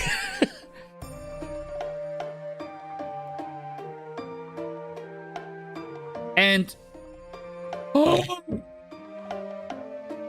is Maria one of them? Is that why she's all, like, fucked in the head? Like, is that why she's so, like, off? Is she, like, second gen incest baby? Yeah, we're cooking with, like, red wine right now. It was weird that Kinzo called her ugly, too. Ugly, though. Well, maybe, you know how dominant and recessive genes work, right? Maybe he expected another one of these. Oh, God. Is Jessica one, too? Is this whole family tree just attempts to make another Beatrice? How does he feel about Kairi? Does he like Kairi? Does he hate Kairi? Oh man, we gotta click forward. I think I'm cooking though. I can interpret that part like this. He probably had a posthumous daughter. Maybe that's why he hates his blood relatives so much. Maybe. Grandfather must have believed that her soul had been placed in a new physical body, and might have thought that the child was the reincarnation of Beatrice. That means at least 19 years ago, Beto existed on this island as the 19th person. I'm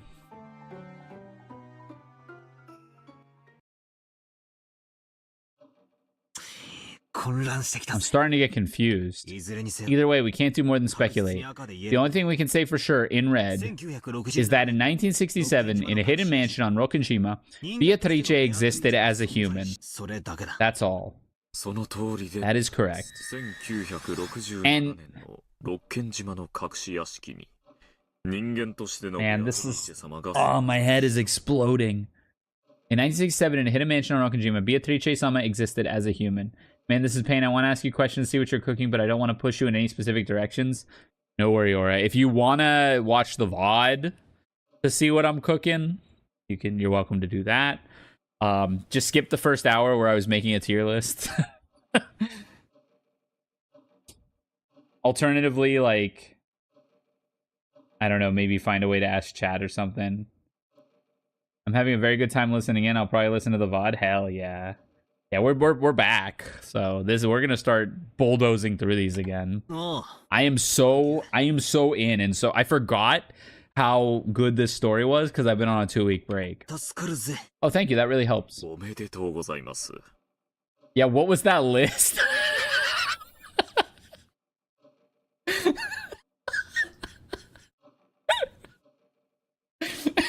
It's probably so funny with zero context, and it might still be a point of contention if you do know the context.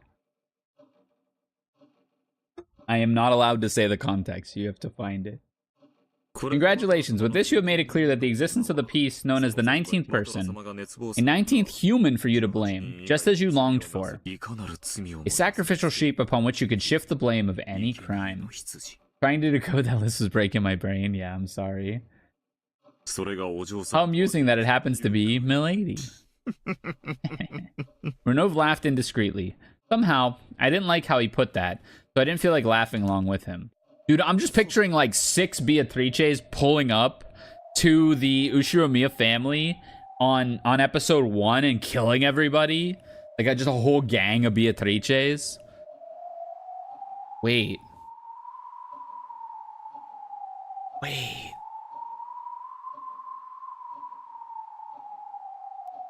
What does this mean for like the demon party and the goat party and stuff? Like, what does this mean for, like, who are those people? Is this like the Hunger Games where they just put on this whole show? Kinzo puts on this whole show with like a clones of his family, if they're even his family, and like people are, I don't know, betting on it or something. Now I'm cooking too hard. Now I burnt the bread. But like, you could imagine. There's that thing Aunt Rosa said. Beatrice is dead. I killed her. What did that mean? As for that, it may be faster to see the actual circumstances rather than listen to me tell you. Let us advance the clock a little bit more. Renov pulled out a stylish pocket watch from his pocket and touched the watch stem. As soon as he did, I saw gold butterflies gather behind his back and then take the form of a person. Was it Beto?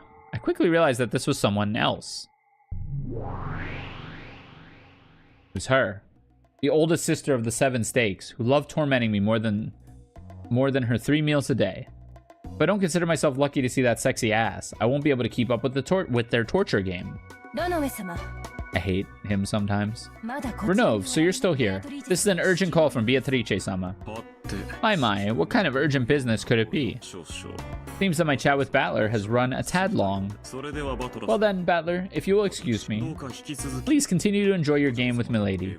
It would explain why she's orchestrating this game in the first place too, because she wants to expose what Kinzo has been doing. Yeah, I'll enjoy it as best I can. Because my conversations go a lot more smoothly when they're with you, as opposed to her. And you're more gracious with the red, too. Come and talk again, anytime you like. Battler. Despite how I look, I am Milady's furniture. I can do nothing that Milady does not desire. What I say in red was something that normally should have come from Milady's mouth. I did nothing more than announce the red truth in Milady's place as she sulked. So she really was sulking then. Seeing me and Renove incomprehensibly hitting it off, the steak Nechan cocked her head curiously. Renove, we are keeping Beatrice waiting. Let us hurry. Yes, I shall go immediately. Well, Battler, I will see you later. It appears that we have finally started getting along. As I thought, I have the feeling we'll manage to become good friends. Sure, if you mean partners at gossiping behind Beato's back. Dude, I'm so sure that Kinzo is Maria's dad. I'm so, like... Dude, it's right, like... How have we not seen this dude in, like, 3 episodes?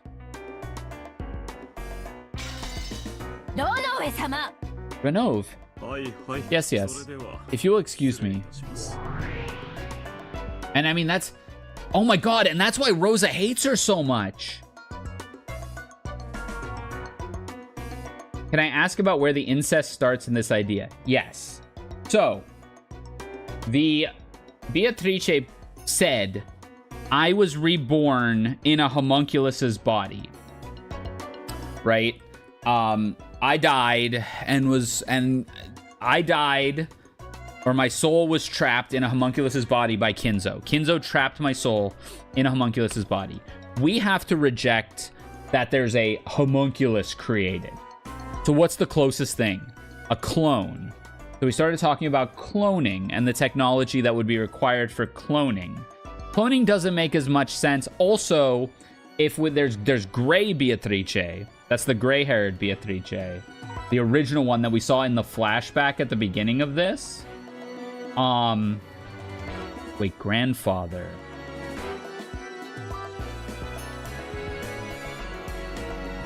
Oh, yeah, okay. So, at the beginning, there was a child. We don't know who. It seems kind of like Ava. It might have been Ava, but it also might have been Rosa. It was somebody. But they were talking about, it was a Beatrice who had gray hair, was telling her something, watch me fix this vase.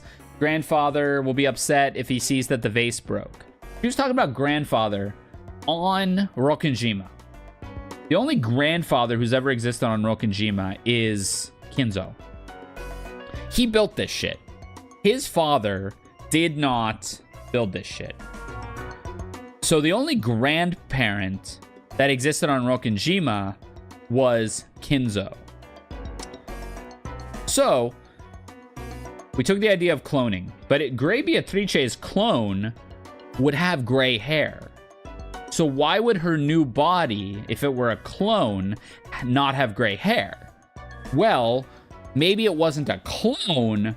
Maybe Kinzo fathered a child, perhaps even forcibly, with Gray Beatrice because he was so in love with her, trying to recreate that woman. Hence, this Beatrice would be his daughter.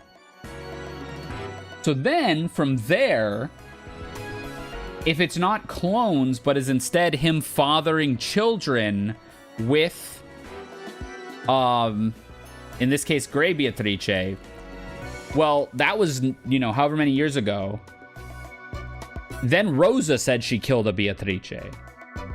So that could be Gray Beatrice, but if Rosa killed this Beatrice and Kinzo needed another one, or again, kind of like just downline, is Kinzo fathering children with the children that he's already fathered? Like a cycle, like maybe not like 5, 6, 7 cycles, but maybe we're like 2 cycles deep on this.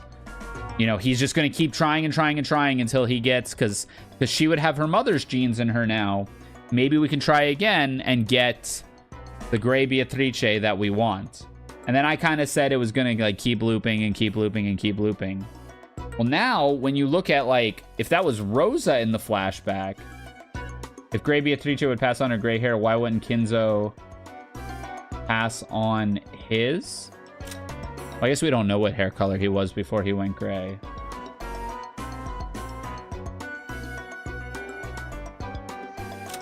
But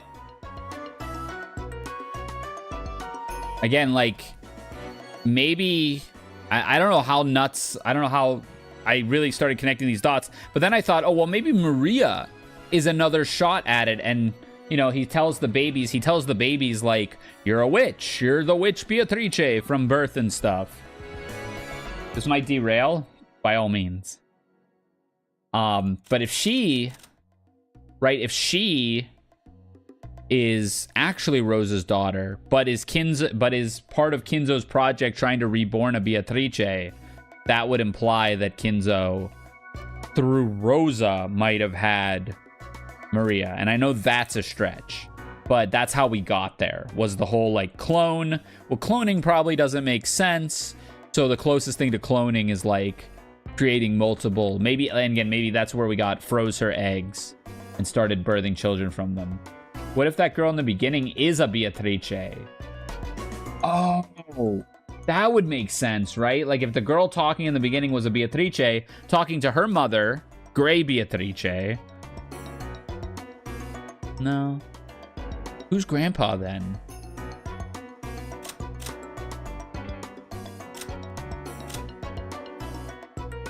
I don't know, but yeah.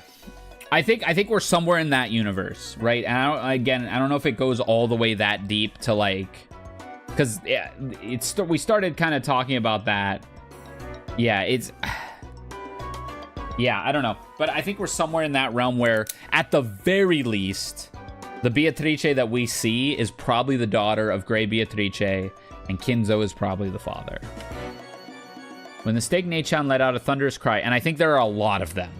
Either through Kinzo, like, IVFing a bunch of, like, frozen eggs from Gray Beatrice, or a worse outcome where he's just trying and over and over and over again.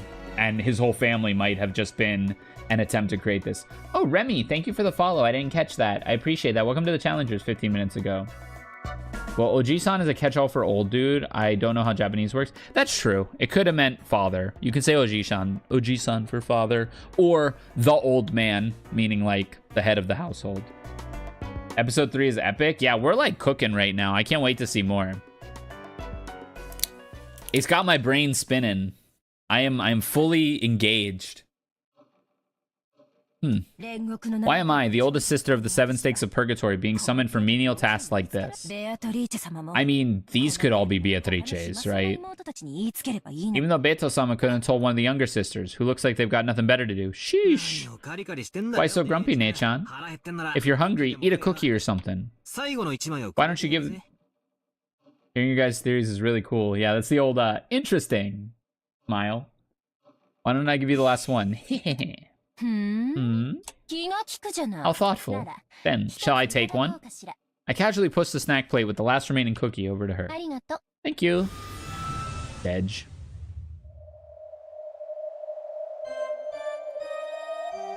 Hanger. As though coming as a period at the end of the sentence, a sharp sound pierced the table. The nails on 3 of her fingers extended, grew sharp, and pierced the space between my fingers on the hand that was pushing the plate, missing them by a hair's breadth. It had happened in an instant, so for a while, I didn't even realize that her fingernails had grown. The tips of those sharp nails were like blades with a red manicure. The spaces between the bases, oh banger, of my fingers hurt sharply. Those razor-like blades had been plunged into the table a hair's breadth away from the back of my hand and my fingers. I'm just jealous. When I stream this, I got a lot of, okay, can you get back to reading? That's so rude. Why would... I first of all, I appreciate everyone for enabling me because I'm about 50% reading, 50% yapping. So I appreciate everyone for indulging me, but that's so rude. Why would you do that? I like him sassy. Little sassy Nachan. Because of those 3 blades, I was unable to even let my killer's right hand tremble, and by now, all I could do was let the bead of cold sweat drip down. The yapping is the best part. That's what Northern Lion taught me. Whoa. Nachan, isn't it about time you cut your nails? Maria Trice is real. It's Lucifer. That is my glorious name. Hi, Doobie. The honored furniture who serves Beatrice and the oldest sister of the 7 stakes of purgatory. Other than maybe once you confirm your theory is correct or incorrect, but we will have to see for that one. Yeah, of course, of course. I'll pop off. If I'm right, I always pop off if I'm right. And then if I'm wrong, I'm just pogging at how it comes together. I heard Northern Lion, and the only thing I know about him is the Hammers clip. The Hammers clip is super good. Also, the Get It Twisted, Northern Lion's Get It Twisted, like, bit is one of my favorites of all time. Rock starts rolling down the hill, get it twisted. The circumstances surrounding your birth determine your entire existence. Choices don't matter. Then he starts pushing the ball back up the hill. Oh, get it twisted. There is hope beyond the horizon. You can do anything you want to do. You will achieve. And then, you know, the rock slips. Get it twisted. You are 2 cents on a bank's balance sheet. You will never amount to anything. Yeah, the Hammers clip is so good. I still say that one every now and again. If you don't show proper respect, you will regret it. And why would I regret it exactly? Can't really think of a reason. Stupid kid. Do you really want to play with me that much? Was it that unforgettable? I'll thrust my stake deep, deep into you and let you enjoy being gouged to the fullest, okay? Damn it. Someday I'll have you down on the floor, whoa, and say the same thing. Oh, really? Wow, can't wait. Oh, Dedge. So I also think the whole cloning argument, right? If it is cloning and not the fathering of children in some infinite incestuous cycle, if it is cloning, it explains how the episodes happen, right? So, like, it explains that the episodes, everybody dies, and they just, I guess, like, freaking Squid Game or something, just sweep everybody up and start a new one to see what happens. Rosa eventually regained her calm. The men wanted to hurry her into talking faster, but Kyrie intervened. If something like that really had happened, then it would be a terrible experience that Rosa wouldn't want to remember. The cloning thing would be super cool. It would be. And, like, the goats and all the like, suited, like, demons that show up for the party at the end of episode 2 are, like, the rich business people betting on the Squid Game. If this is Squid Game, I'm gonna lose my mind. Like, if this is just Kinzo and his rich, like, Illuminati, is the 10 tons of gold, like, the bet that's being made on who, like, wins the game? Is this, like, Hunger Games, Squid Game-esque thing with, like, clones of his family? And it's turned into this, like, dystopian thing. And, like, I guess this one's extra exciting because Battler's here after... The Battler clone is here after 6 years. Curious. Everything goes back to Umineko. After taking several deep breaths with her hand over her chest, it seemed like she had more or less resolved herself to talk. If you're correct, I'm eating my controller. Don't say that, because I've said so many things. Something is bound to be correct. No way they did Squid Game before Squid Game?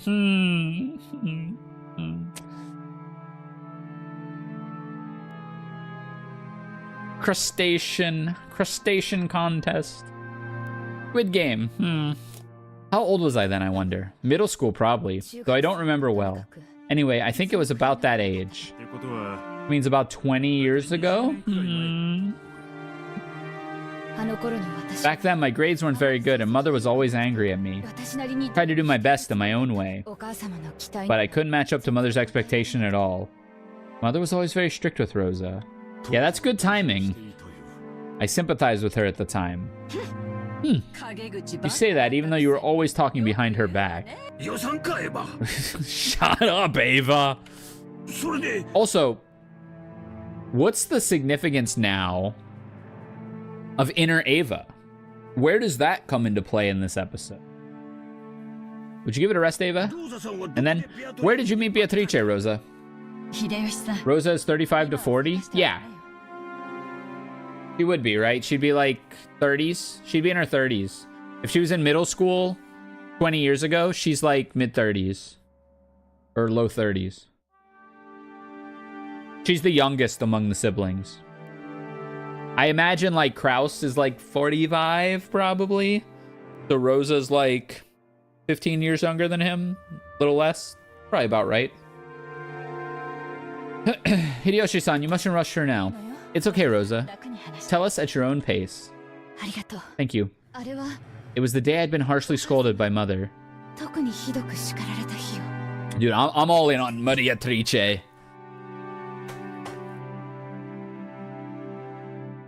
Even though my tutor had promised to keep it a secret, apparently they told Mother about how I had complained. Mother scolded me brutally, saying my name was a disgrace to the Ushiromiya family. Of course, I was doing the best I could, but I had none of Kraus Nissan's dignity. I couldn't get excellent grades like Ava, and I had no leadership like Rudolph. I never stood out. I didn't particularly excel in anything, and I found myself asking why I'd even been born into the Ushiromiya family.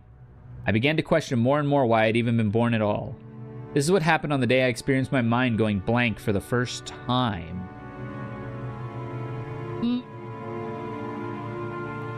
First time in my life, I realized that in addition to facing or surrendering to my problems, I had the third choice of running away.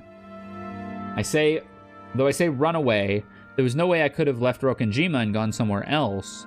But anyway, I wanted to run away from the mansion and my own self at that time.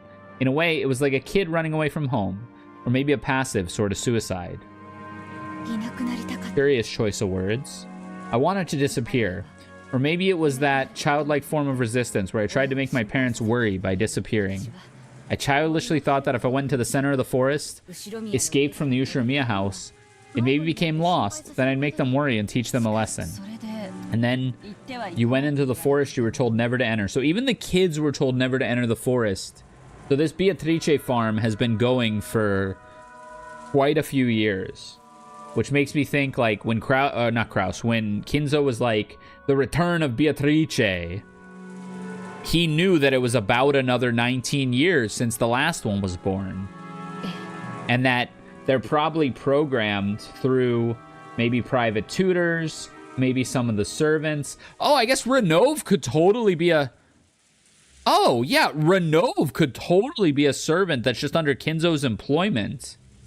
And his whole job is to raise the Beatrices to not only believe they're witches, but try to fit into Kinzo's narrative so that he can fall in love with them. That would make a lot of sense. After reaching the beach, I followed alongside the ocean. I didn't have any particular reason, but I felt that if I went around to the opposite side of the island, there might be a place that no one knew about, which might become a hidden house just for me. If you go around by the beach, that'd be impossible. It becomes a cliff part way, right? There's no way you could pass that way. Of course. So I kept going wherever I could, which kept taking me deeper and deeper inland. It would also explain how Battler's able to, like, watch what's happening in other parts of the house, right? Like, he knew that Rosa said she killed Beatrice. I think. I might be mistaken on that. But the whole Squid Game thing would explain how, like, Battler is... Like, this whole place could be on, like, closed-circuit cameras, and for the entertainment of all the rich people who dress up like goats and revel after everybody dies and they see who their champion is. And in Game 2, the champion was Beatrice. In Game 1, the champion was... Question mark, question mark, question mark? Probably Maria? I don't know. It's a horrible forest without any past, but that was comforting to me then. If I could make it through such a dangerous forest, then I'd be that much further away from the Ushiromiya family. How shameful. If you were scolded because of your grades, all you had to do was work harder. You mustn't say that. Doesn't Rosa have her talent as a designer instead? Literally speaking, he was covering for Rosa, but everyone knew that Rosa's company hadn't been profitable. I feel so bad for Rosa. Quit it. This is no time for sarcasm. So you managed to end up there by coincidence. At Beatrice's hidden mansion? Rosa nodded weakly. About how far did you walk? Could you show it to us on a map? Natsuhi, do you have a map of this island? No, there isn't one here. It wouldn't help. I was just walking randomly. Even if you gave me a map, I wouldn't know. And 20 years have passed since then. I probably couldn't reach it again even if I went into the forest. Several people let out dejected sighs. It was vividly clear that in their haste, they'd thought some hint related to the witch's epitaph, or maybe even the gold itself might be resting there. On Rokkenjima, only the land around the mansion is ready to be developed on. The rest is completely uncultivated, so it'd probably take a lot of work to survey the entire island. But just knowing that it actually exists is helpful. It would take some money, but if we enlisted an aerial photography company to investigate, or asked the businessmen who constructed this mansion about what happened at the time, we could probably find some way to search for it. Yeah, they're all kind of horrible people. That's right. At least we have more options now, as opposed to when we weren't sure it existed. Indeed. Might be worth investigating right away. The siblings will do that investigation together. We won't leave you on your own, Nissan. It wasn't yet certain that the gold was hidden in that secret mansion, but the sparks seemed to have started flying between Kraus and Ava already. Give it a rest for now, you two. Rosa, please continue. Yes.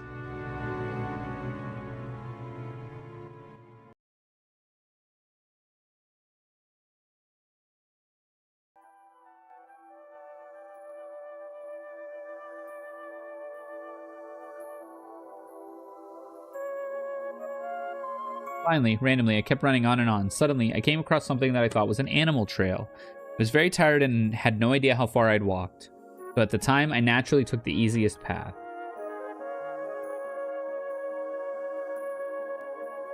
As I did, suddenly, right before my eyes, a very, very tall fence appeared. It was a fence wonderfully adorned in a Gothic style. For an instant, I thought I'd gotten turned around and returned to our original mansion. Of course, there were fences around the mansion to stop us from entering the forest. But this fence was decorated differently, and moreover, it was very tall. It probably reached a full 2 stories up. It was covered with ivy and created a mysterious, solemn atmosphere. At the time, I believed in the legend of the Witch of the Forest, Beatrice. I had been told that she was frightening, but some of the servants told me that she sometimes helped you if you respected her. I had little confidence those days. I believed the only way I could be saved was by receiving her help. That's why I thought what I did. I believed that this was the fence of the mansion belonging to Beatrice, the Witch of the Forest. I thought that if I could meet with her, she'd definitely save me. So I decided to try going in.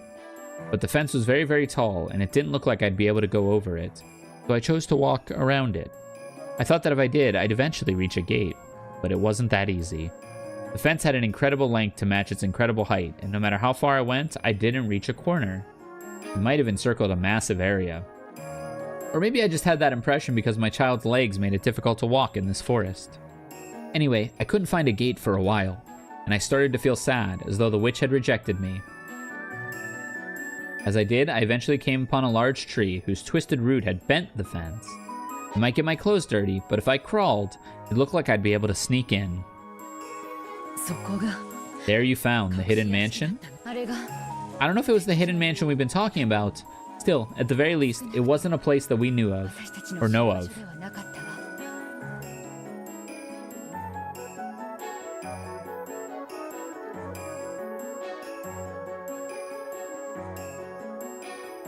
It wasn't as though I came out in a garden as soon as I passed the fence. I had to continue through a lot more uncultivated forest after that.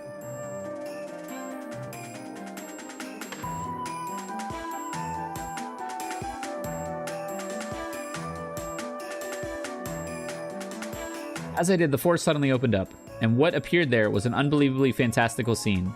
To think that in Rokkenjima, where I thought we only lived, there could be such a wonderful mansion hidden away. Yeah, this song goes hard. This is like beats to bang out spreadsheets too. A beautiful flower garden spanned the front of the mansion. It was a flower garden of a completely different design from the rose garden we knew so well, and it was very lovely.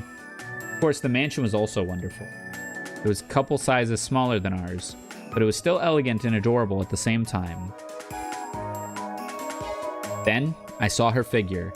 I saw her sitting in a garden chair, positioned to give a view of the flower garden, wearing an elegant dress. It was that black dress embroidered in gold that we would later know from that portrait. I hadn't seen an elegant dress like that except in fairy tales and on the stage of musicals. For a person to be wearing it as her normal clothes, that in itself seemed quite fantastical. That mysterious scene was enough to make me lose my sense of reality. If someone had told me that it was a dream, I might have nodded obediently and waited to wake up in my bed. I'd forgotten to hide myself in my shock, so she eventually spotted me.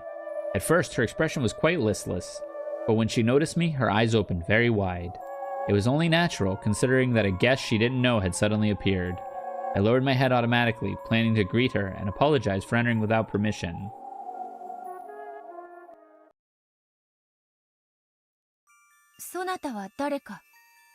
She found orange-haired Beatrice.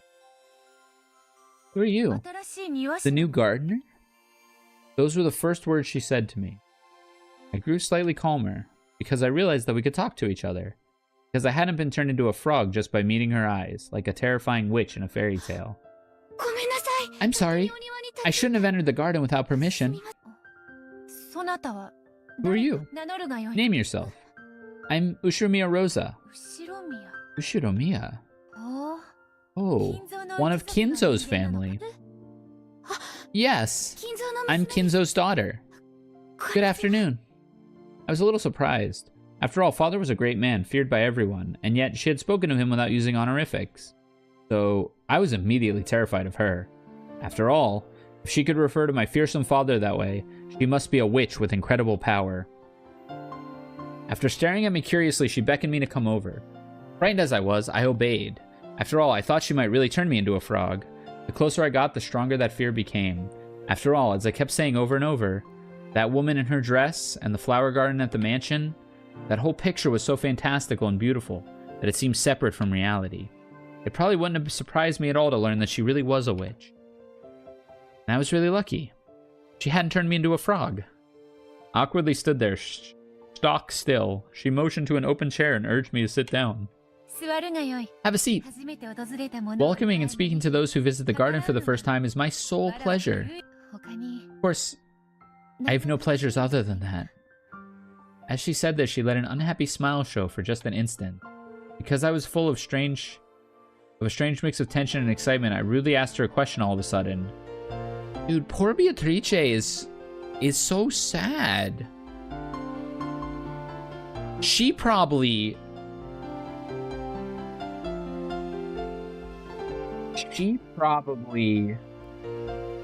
if she, in her head, this is so sad. In her head, if she isn't a witch, then her whole life was just a torturous experience. So she might latch on to the fact that she's a witch so hard. This might not be like a revenge thing. This might be a I have nothing else thing from her. That's so sad. Now, she did kill everybody multiple times, so maybe, you know, maybe there's better ways to, you know, compartmentalize that, but it's still really sad. Are you the Witch of the Forest, Beatrice?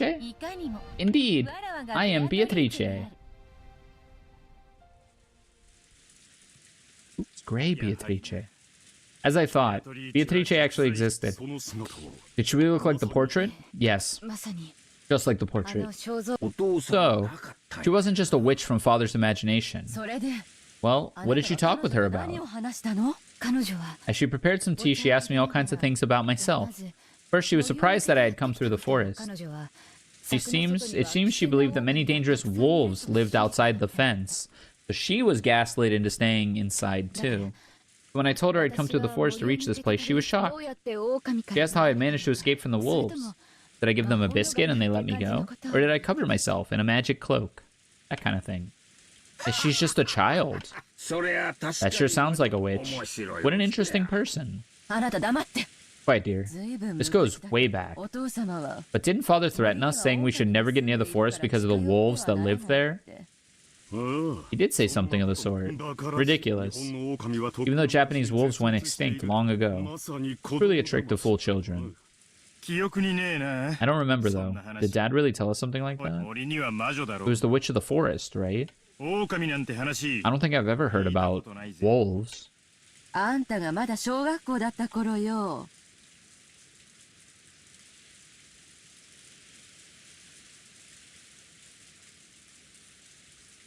This was when you were still in elementary school. Don't you remember? Back then, you actually said you thought it'd be cool to try petting the wolves. Father immediately gave up the wolf story and changed it to a story about a witch. Seriously, what transparent lies they were. At the time, the witch story had a much more immediate effect on you, Rudolph, than the wolves. I remember it well. Don't you remember those nights when you clung to my back? I see. So even Rudolph used to be that cute. Shut up. I was just a kid. Well, at any rate, if Father's the one who shut Beatrice up there, it makes sense that he'd use the same story about wolves. To him, the vast forest of Rokkenshima was a wall that shouldn't be crossed, dividing his two incompatible worlds. The Yushiramiya family and his mistress's mansion. Considering the height of that fence, it does sound as though Father turned the whole area, garden and all, into a giant jail cell. Just like a border dividing his two separate worlds. Wolves aside, could there have been some breed of stray dogs there at the time? Perhaps that fence was there to protect against those. There aren't any wolves or stray dogs on Rokkenshima. The fence was probably a border between us and Beatrice. But if she innocently believed that story about wolves, that's pretty naive. That's nothing like what I'd expect a witch to do. You're right. I sensed that too. She was very pompous, just like my image of a witch. But she was somehow very childish. She was, how should I put it, too straightforward. She gave me the impression that she didn't know anything about this world. It was as though she'd come from some fairy tale land. She really was a strange person. What happened after that? Did you end up talking about Dad at all? Yeah. Once every few days, usually on an arranged day, but sometimes suddenly, Father would casually appear and they'd drink together, or else take a walk together, or something. She said she just happened to be alone on the day I visited. I see. An obvious mistress, you might say. My. You don't know how much younger she was, but... I don't know how much younger she was, but good for Father. This dude... We can be sure this was no indecent relationship. Idiot. There's no way a lover's meeting between a man and a woman wouldn't have some sensuality. What happened next? What did you talk to her about after that?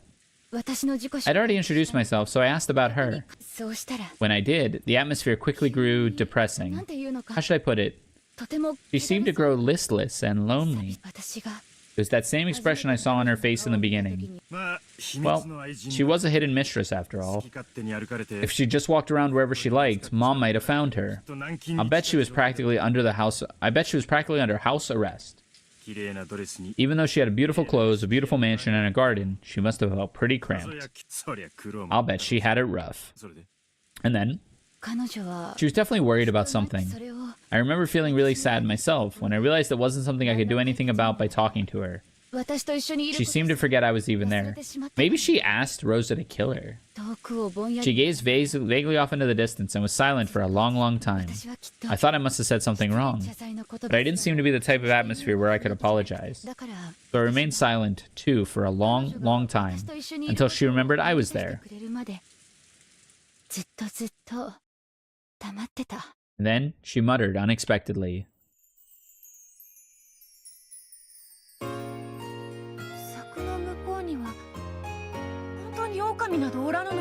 There are really no wolves beyond the fence? Huh? Yes, that's right. I've never seen wolves, not even in a zoo. What's a zoo? It's a place where they keep all kinds of animals. They're full of rare animals like elephants and giraffes and pandas. Oh. There aren't any wolves in a zoo? Then, it might not be so scary. Oh my god, this, like, innocent Beatrice voice? Killing me.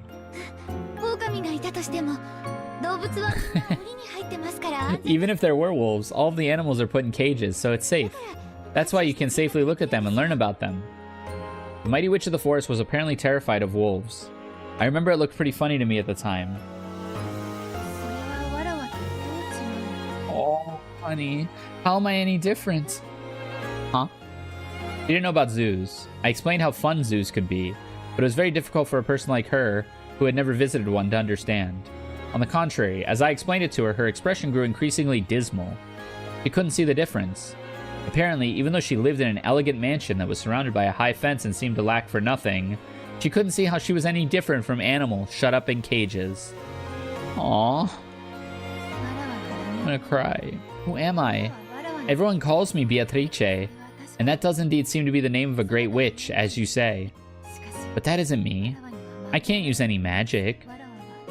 I simply have the soul of that witch sealed inside my body. Maybe that's what pushed her to leave? Maybe she left and died. Like... So Rosa says she killed her because she, like, brought her out. And maybe that... Then she died. There was definitely something odd about her, beyond just being cut off from the world. It seems she truly believed that magic exists. I think she talked about lots of weird things, but I don't remember the details. All I thought was that this might be a person to be pitied. She was unable to leave this mansion of her own free will, a prisoner without even realizing it. And she didn't know anything about the outside world, didn't even understand who she was. She probably vaguely realized that she was to be pitied. But since she didn't know anything, she seemed incapable of recognizing her own unhappiness. Long ago, when I told Nason that I felt sorry for a bird in a cage, she said this: "A bird that only knows about the inside of the cage doesn't long for the outside." But this wasn't a bird. She really was a person. Even if she'd never been outside the cage, she understood that there was more to the world. So, I invited her. Do you want to try going outside the fence? There really aren't any wolves? There aren't. You'll definitely be safe. I want to leave. But the gate is always closed. There's a place I came in through. It's got a crack you could slip through. If we go through there, will there be a world outside? Yes. There really aren't any wolves? No, there aren't. Uh-oh. Uh-oh. I'd only planned on inviting her to go on a short walk, but she kept looking over her shoulder at the mansion as though she was seriously worrying over the decision. Then I learned what she was preparing herself for. I have had enough of this place.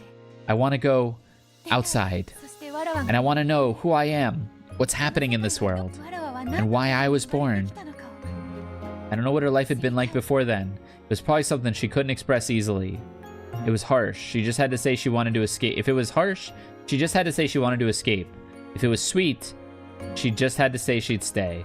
For example, maybe it was like how the hot fireplace on a winter day makes the air get thicker and thicker, giving you a headache.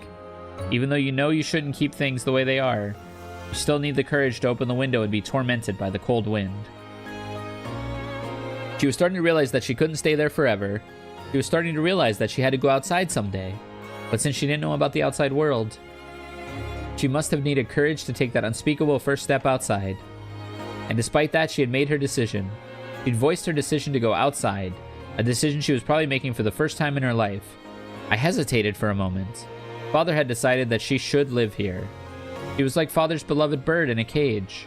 If I just let her escape, Father might scold me harshly. I want to see. See what?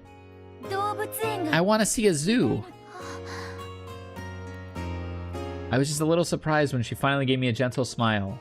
Could that have been a farsightedness brought about by her decision to venture out from the cage? It was a smile so gentle, I couldn't imagine that it had come from that once dark face. When I speak with you, I keep hearing about things I don't know. I don't even know about this thing called school, nor do I know about zoos. I don't know about movie theaters, amusement parks, and I feel from the bottom of my heart that I want to know about those things. Will you take me to see them? Yes. I was nervous about how I could keep it a secret from Father, but her face looked so happy, so I went along with her and nodded. But she seemed not to notice the meaning behind my vague smile. She seemed to believe that I I'd really take her to all those places. She was pure and genuine. She'd probably never been tricked by anyone. No. Maybe it's better to say that she'd never learned how to doubt. Her smile was somehow radiant, and at the same time pathetic. I wanted to find a way to grant her modest wish.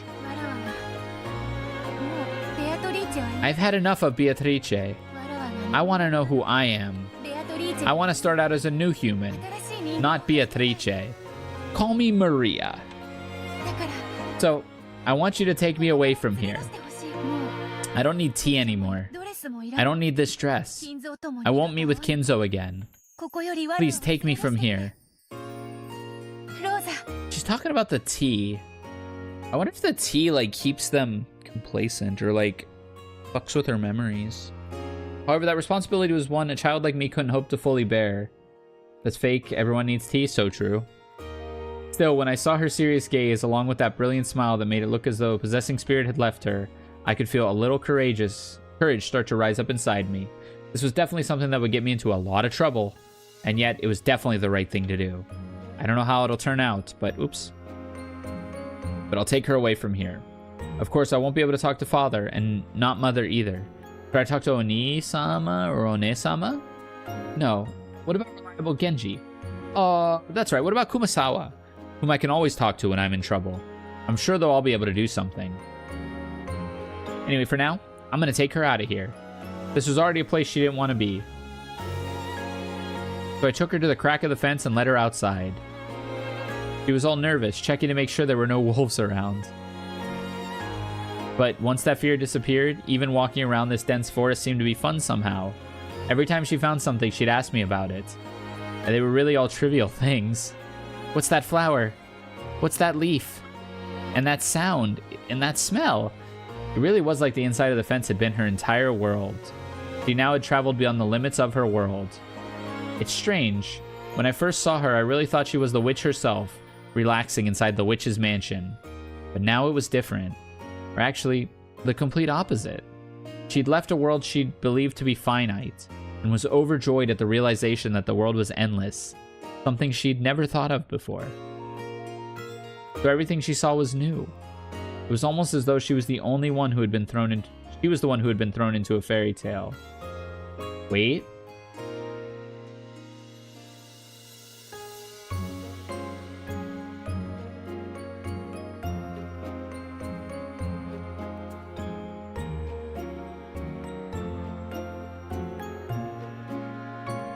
That's thick. If that's why she calls herself the Endless Witch. Finite Witch. Oh, the world was endless. Yeah. I'm gonna cry. If she was Alice, then I felt almost like a rabbit holding a watch. To her, it was probably really a fun walk, filled to the brim with excitement. But I was actually at a loss of what to do.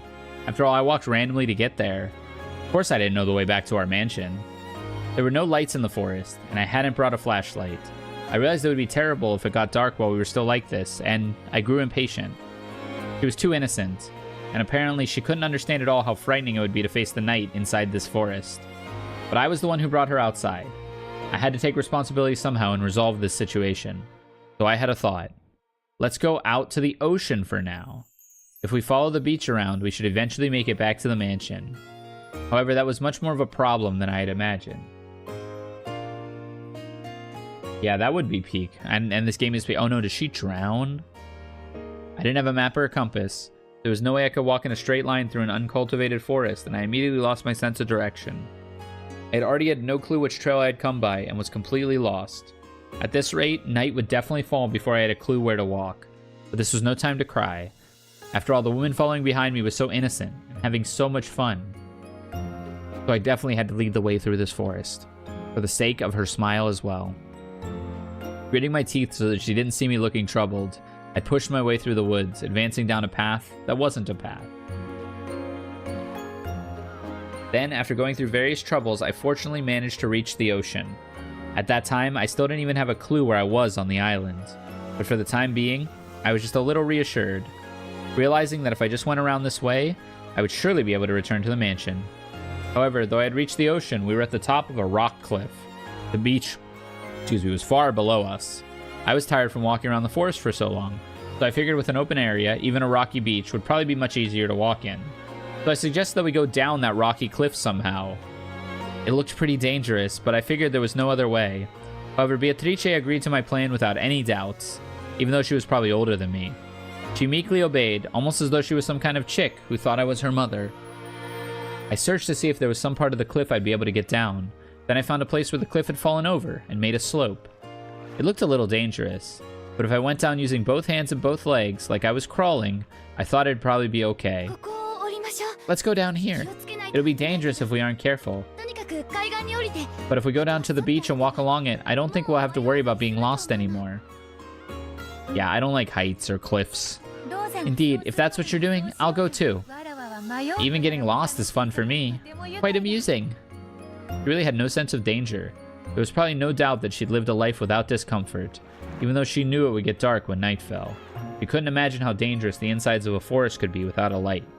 Furthermore, it seemed that she couldn't grasp at all how dangerous it might be if she fell from the cliff. I warned her repeatedly to be careful.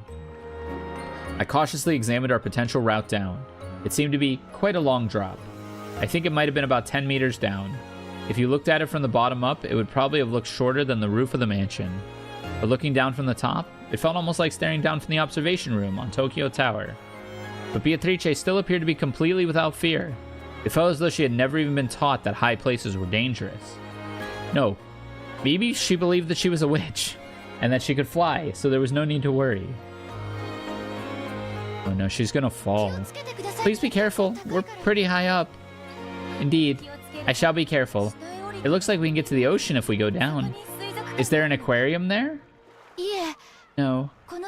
There aren't any aquariums on this island, but there should be lots of fish in the sea. I see. So there are fish. Are there whales and dolphins and penguins like you talked about? No. You'd have to go to the aquarium for those. And you'd have to leave this island to find an aquarium. That's so. Well, I'm looking forward to it. What kind of fish are whales? They're really big fish. But, no, aren't they mammals? And they spit seawater into the air. Oh. And dolphins? They're really smart fish, and... no, wait, they're also mammals. They're really smart and can be taught tricks and stuff. Oh. And penguin? Well, they're actually birds. What's going on? We talked about aquariums, but none of these things seem to be fish. Well, there aren't just fish. It's full of all kinds of things that live in the ocean. Oh. I really am looking forward to that. Oh no. We let out what might have been a funny, rushed and short cry. No, it was probably a scream. It came right out of the blue.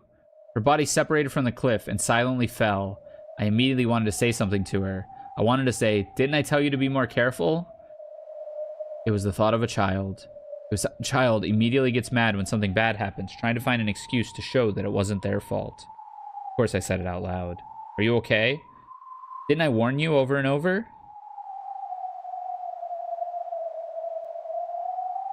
Damn. That's so sad. So, she fell from the cliff. And then what? What happened to her? Rosa. Rosa fell silent. Her gaze dropped to her feet, as though she was seeing through the floor into some disgusting memory. She died, didn't she? Ava's brutal words were the ones Rosa had most wanted to avoid, and when she was hit with them, she screamed in resignation. Yes, she died. Okay. Harebrained theory here. If that was the only... Okay, if that was Kinzo's... Right, okay, I know I keep forcing this. But this gets us to Maria Trice. If that was Kinzo's only Beatrice, right? He doesn't have a farm of them. No, that wouldn't explain how we get the current Beatrice to show up then. No, there have to be more. Or ways to make more. It was a rocky beach with lots of sharp, dangerous rocks exposed. Unless Kinzo found out and said, well, Rosa, because it's your fault that Beatrice died, we need to make another one, and used Rosa. But, like, that's a stretch. There's no evidence for that. That's how I was going to get to Maria Trice, but the age doesn't work, because this is 20 years ago. Epic theory. Yeah. It's not like, I don't think that's right, but we'll see. I spoke to her, shook her, but she refused to respond, not even a blink. No, she wouldn't even close her eyelids. It was my fault. She was wearing a dress, remember? Even though I knew her outfit was difficult to move in, I said we should go down the cliff. She was incredibly innocent. She obeyed what I said without any doubts. How long do you plan on remaining dead? Open your eyes already. Darn you, turning into a lump of meat all by yourself while I'm gone? Is that Battler? I was just flirting with your ass Nachon, friends. Ass. More importantly, what the heck's going on here? Well, as you can see, I missed my footing, fell down, and died. What the hell? Even though you showed up as the 19th person, you were already dead? Don't mess with me, that's impossible. Aunt Rosa was a kid, and she was panicked. And it's not like a doctor was there. You probably just mistakenly thought you were dead. You were probably alive and pretending to be dead or something? Isn't that right? Can't be true. She's got to be alive. Otherwise, how can she be here? The kid-aged Aunt Rosa shook Beatrice's body, crying. I stared into that face too, but her eyes were still open, and it really was a corpse. I wanted to go dodge the issue by saying something vague like, she must be playing dead.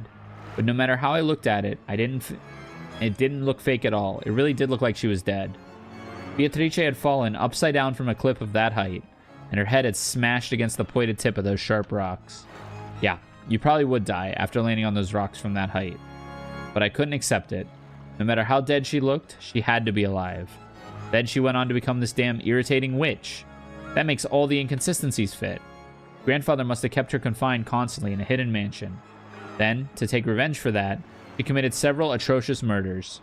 Aunt Rosa probably just mistakenly thought she was dead. But she was actually alive, and as soon as Aunt Rosa left, would miraculously breathe again. So Beatrice is going to say in red, Beatrice died from that fall. Not I died from that fall. Beatrice died from that fall. Then she somehow lived on until today and opened the curtain to her revenge drama. Otherwise, the facts don't fit together. I won't let you trick me so easily. Can you repeat it in red? That she's certainly dead? She has to be alive, right? It's obvious.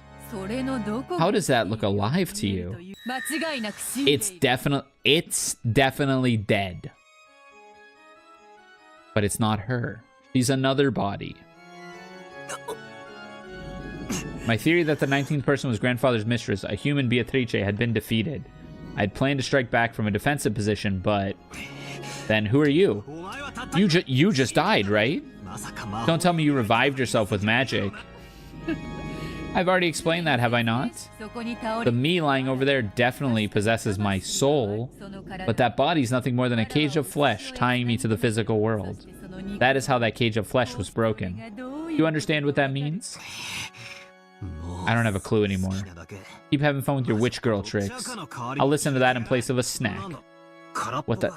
It's empty. Hey, could I get some more tea? Ha! Renove, our guest would like some tea. When Beato clapped her hands, Renove appeared. Butlers sure are convenient. A refill, you say? Certainly. How much shall I pour you? Well, I've got more than enough snacks. Half will be fine. Even so, filling it to the brim is the English custom. Even though it's just enough went to my throat would have been fine. Excuse me. Even though just enough to wet my throat would have been fine, he filled it to the top. I turned my back to Beto, sipping in silence. Hey, open your eyes. Beatrice. Rosa shook me. No, shook the corpse that had once been me. Oh, you've been cooking, Rysair. Hope you enjoyed your vacation. Vacation was good. Yeah, we've been cooking. Not too long of VOD, because the first hour of this was me doing a tier list. But I think I'm frying right now. I watched over her from a short distance away. And so I fell from there and died. For a while, I believed that was true. I saw Rosa spend a long time beside my corpse, then watched her as she ran away. Eventually, I realized that I was a different individual from that corpse. Out-of-body experience. That's right. I am me. So I finally managed to escape from Kinzo's bonds. Eventually, I felt the memory returning. The fact that I was an endless witch who had lived for 1,000 years.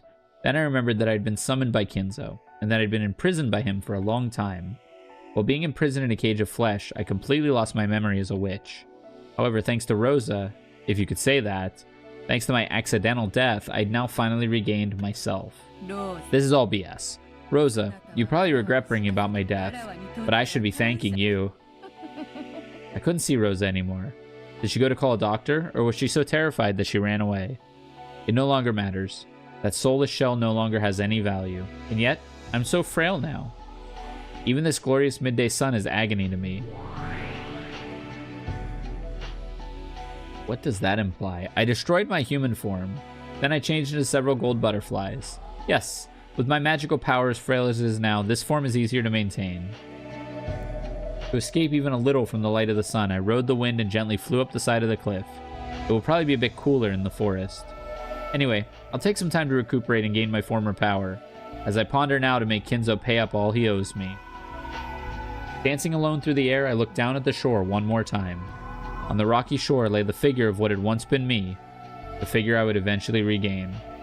To regain my form in that physical body I had thrown away, it would probably take more than 100, 200 days, and it might even require 1,000 days or more.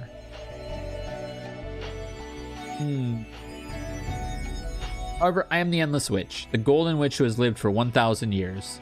Waiting any countable number of days would be no problem. Oh, Kinzo. Regret that you are not here now. No longer will you be able to capture me.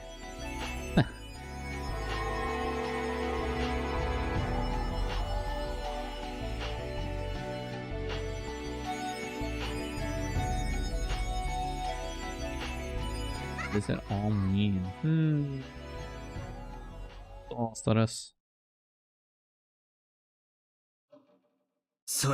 then you changed the gold butterflies, hid in the forest, and waited for your magical power to be restored? Is that what you're saying?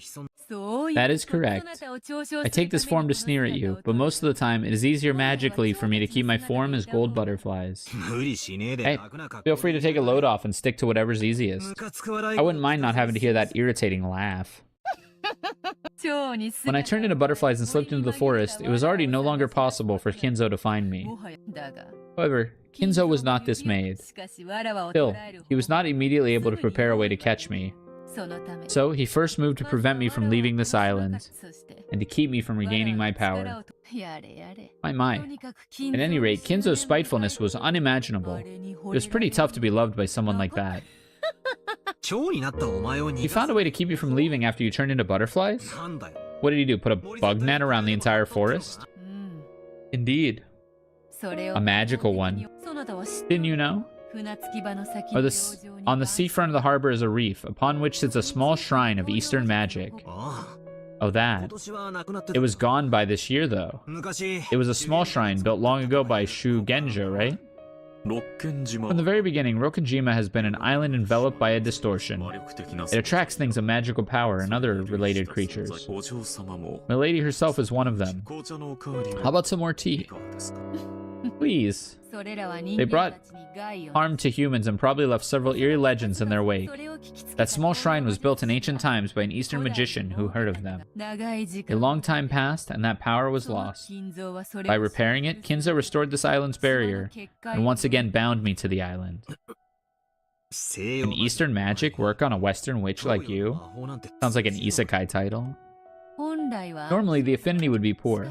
However, for the purpose of sealing me here, it may have been quite convenient in a way. If it was Western magic, I would have had some knowledge. For any barrier, there would have been some measures I could have taken. But Eastern magic is outside my area of expertise. It was as if I had been given chopsticks instead of a spoon for some soup that I wanted to drink. In a space dominated by Eastern magic, Western magic loses most of its power. Even if she were given 1,000 days to regain her strength, she would have to wait many, many more. You're saying you took 20 years to regain your power, and now you've revived, as we all can see? Yeah, that's how long it took the clone to age up again. Those were horribly long years. I spent many days in the form of gold butterflies, found Kinzo's mansion, and watched over him every day. I lived through those days with no means to enjoy myself, except to ponder how I would get back at him. That period of 20 years was fortunate for me. Kinzo tried to use all sorts of magic to find and capture me, but each failed. There was a limit to how many miracles a single human can bring about. Even simply holding me captive for that long had been a miracle far above his place. It would be unthinkable of me to be captured like that multiple times. Grandfather said something in a previous game. It was something like, magic lies in the miracle of probability. Indeed. As Kinzo was searching for a hidden art to capture me again, he stumbled upon that. Then, he finally worked out the ceremony involving the offering of 13 people as sacrifices to revive me again. 13 people as sacrifices? That is the witch's epitaph, a song of sacrifices. 6 people on the first, 2 people on the second, and then 5 more people on the 4th through 8th twilights. A forbidden ceremony, involving offering a total of 13 people as sacrifices. Those sacrifices were to be chosen randomly, and the one who held the ceremony, Kinzo himself, was no exception. Dumbass. Are you saying that all the gruesome murders on this island were some weird ceremony? I'd had a vague idea this might be the case, but I couldn't just hear that that was true from a witch and a demon and say, oh, really? And accept it. There are 18 people on Rokkenjima. 13 are offered as sacrifices, 5 are left alive. Then I revive. In other words, the odds that Kinzo would be able to meet me again are probably about 1 in 3. He bet his own life on those odds, wishing for a reunion with me for the last bit of his remaining life. You're saying he gathered our family for the sake of that joke of a ceremony? Don't fuck with me now.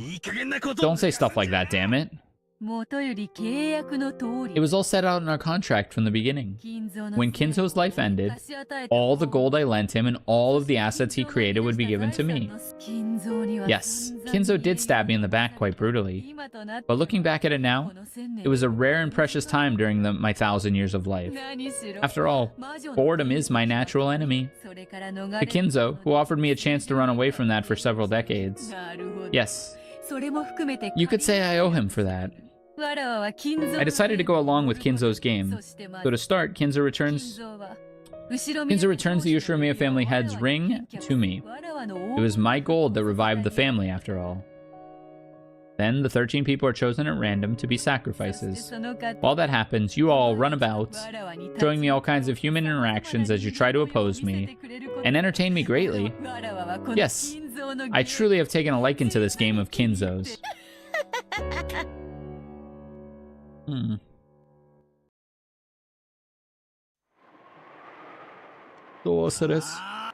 I definitely wouldn't believe that I definitely won't believe in that kind of magic story. And who are you?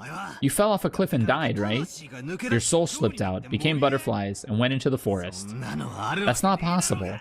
But you're here. Who are you? Aren't you the 19th person? That is true. I am the 19th person.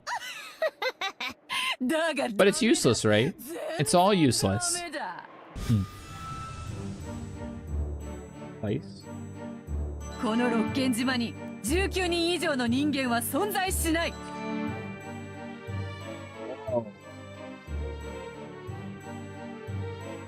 Okay. Okay. This isn't as powerful. This isn't as powerful as it needs to be. Hold on now.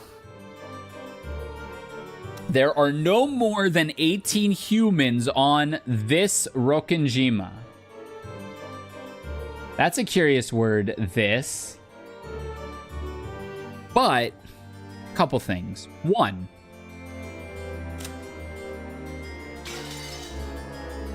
sure, there are no more than 18 humans. We've talked about this tactic. There are no more than 18 humans. Furniture, furniture, furniture, furniture, furniture. Could totally exclude these 5 as calling themselves humans. Witch. She identifies as a witch. 0 humans is no more than 18 as well. That's true. That's true as well. They could all just be homunculus or blobs or whatever.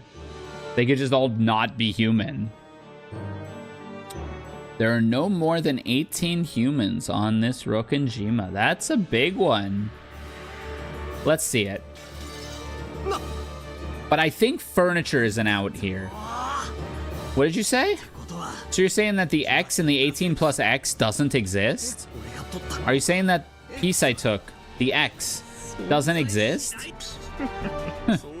That is what that means. My condolences. Still, you do move fast, milady. And I thought you'd let him flounder about before spinning everything around at the end. Well then, Battler. Would some more tea be agreeable? I don't need that. I don't believe it. The culprit can't be one of the 18. Then what are you... And why are you here? If the 19th person doesn't exist, then are you saying that you're one of the 18 in disguise? Huh? Perhaps you are castling. Though reluctantly, you are doubting one of these 18 people as your last way out. However, it will be difficult for me from here on out. If you chose to stop caring about propriety, you could prepare a culprit freely amid 18 people, making you reach checkmate by evading those 18 pieces. Making you reach checkmate by evading those 18 pieces will be truly difficult. As if I'd do that. I won't suspect any of the 18. I don't want to suspect people. Have I really been cornered here again? Damn it. It looks like we're finally approaching the end, in the 3rd round of this game of ours. You've nowhere to run anymore, right? You don't want to suspect any of these beloved people in the 18, do you? Were you trying to hide that from me? Oh, this also does discount. This disproves the Beatrice farm theory, right? If there's like if there's like 7 Beatrices running around, right? Like this disproves that because there are no more than 18. I guess there could be like 4, right? The 5 pieces of furniture, and then there could be like 4 Beatrices. And that would work if we're using furniture. I don't know where Battler's gonna go with this. That's what I would say. I would say it in red. Canon is human or something like that. The what theory? Oh,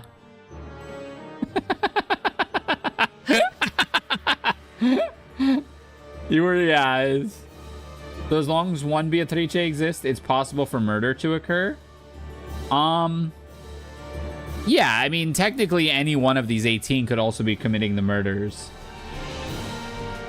Holy smokes, you were cooking. I was slow roast barbecuing. I was smoking that thing for like 14 hours. Yeah, we were cooking. I thought I was onto something with it. The Beatrice farm, don't you know? Like, all this setup into your clone theory would have gone so hard. Well, here's my move here. Don't you say that all the Beatrices are not human and that the farm can exist? Well, they were human in my theory. They were Kinzo's children.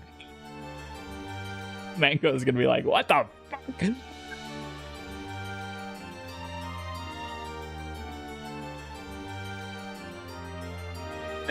Infinite child works. What are you talking about? You gotta watch the VOD. I was cooking, man. Clones, you could say clones are not human.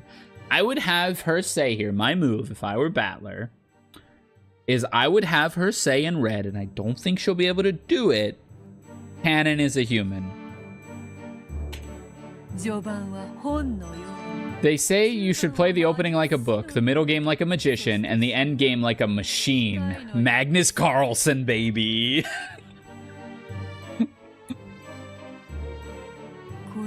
corner you from here on. Slowly, carefully, surely. That's a fire quote. That's pretty good, yeah. Or on the other hand, would it be better if I pressed you all at once, which might suit your style more? That's also fighting game advice. Yeah, yeah, Aura's got it. This is round start, right? Your round start should be well rehearsed. Then you got to chef a little bit, and then once you're in an advantageous position, just lock in and win. That's like, it's perfect, right? Like...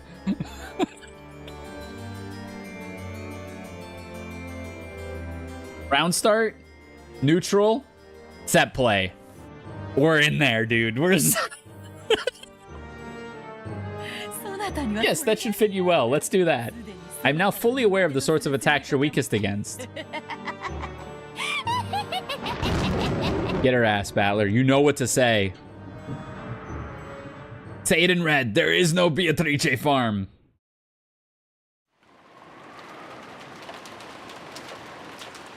I think that Rosa might have taken up the handle of Beatrice since she killed her. Ooh. Ooh. So she might be oh, yeah. So she would be operating as Beatrice. Ooh, you might be onto something there. So she would be operating as Beatrice and as Rosa. So she would be the 18th and 19th person.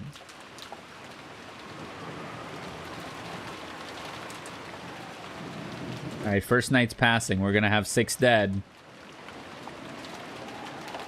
Rosa did die in the first game, though. So in the first game, it was someone else doing it. In the second game, it could have been Rosa doing it. Third game, who knows?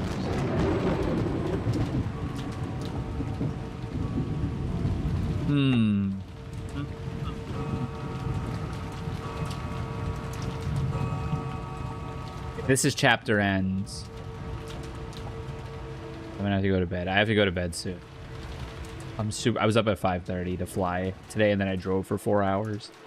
So I'm super tired.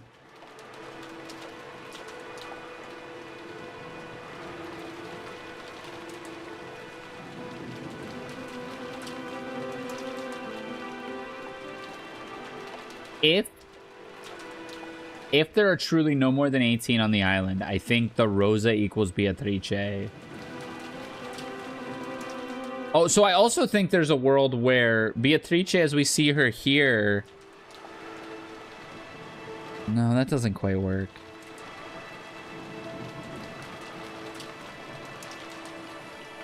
Starting a new job tomorrow, so I'm cool with that. LOL, I couldn't miss peak.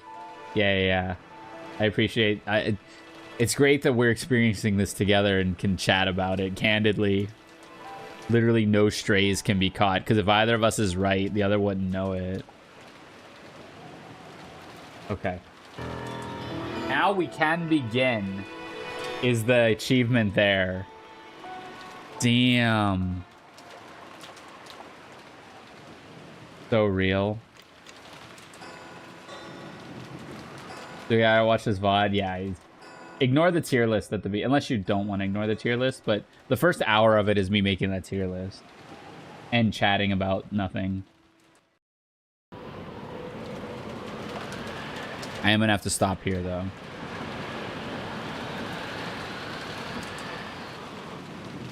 Sounds like content? Hell yeah. That's what I try to do. I strive for content. Sate. Well then, let's go to bed.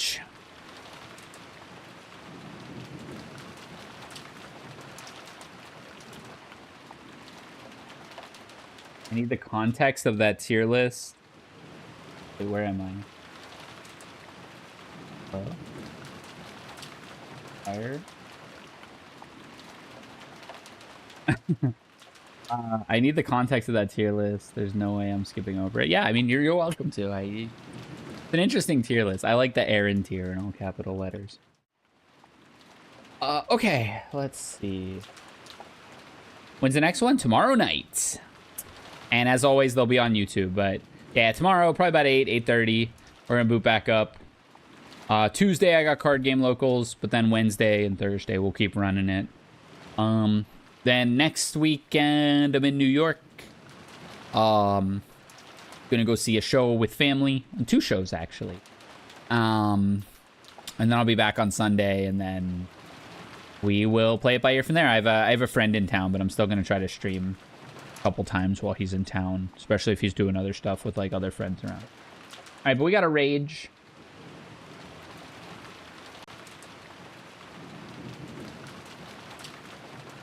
I can definitely watch that one and not miss a part I like. Heck yeah. GG's, GG's. Thanks for the stream. Hope your vacation was enjoyable. Vacation was good, yeah. Watching the VOD is nowhere near as fun. Yeah. I guess having the chat to like live react with is also. Oh, Lid is streaming. We gotta send it over to Omega Lid. Wait, he's got the ergonomic. Hold on, he's chefing. All right, say hi to Lid for me, and I will catch you all tomorrow. Bye bye.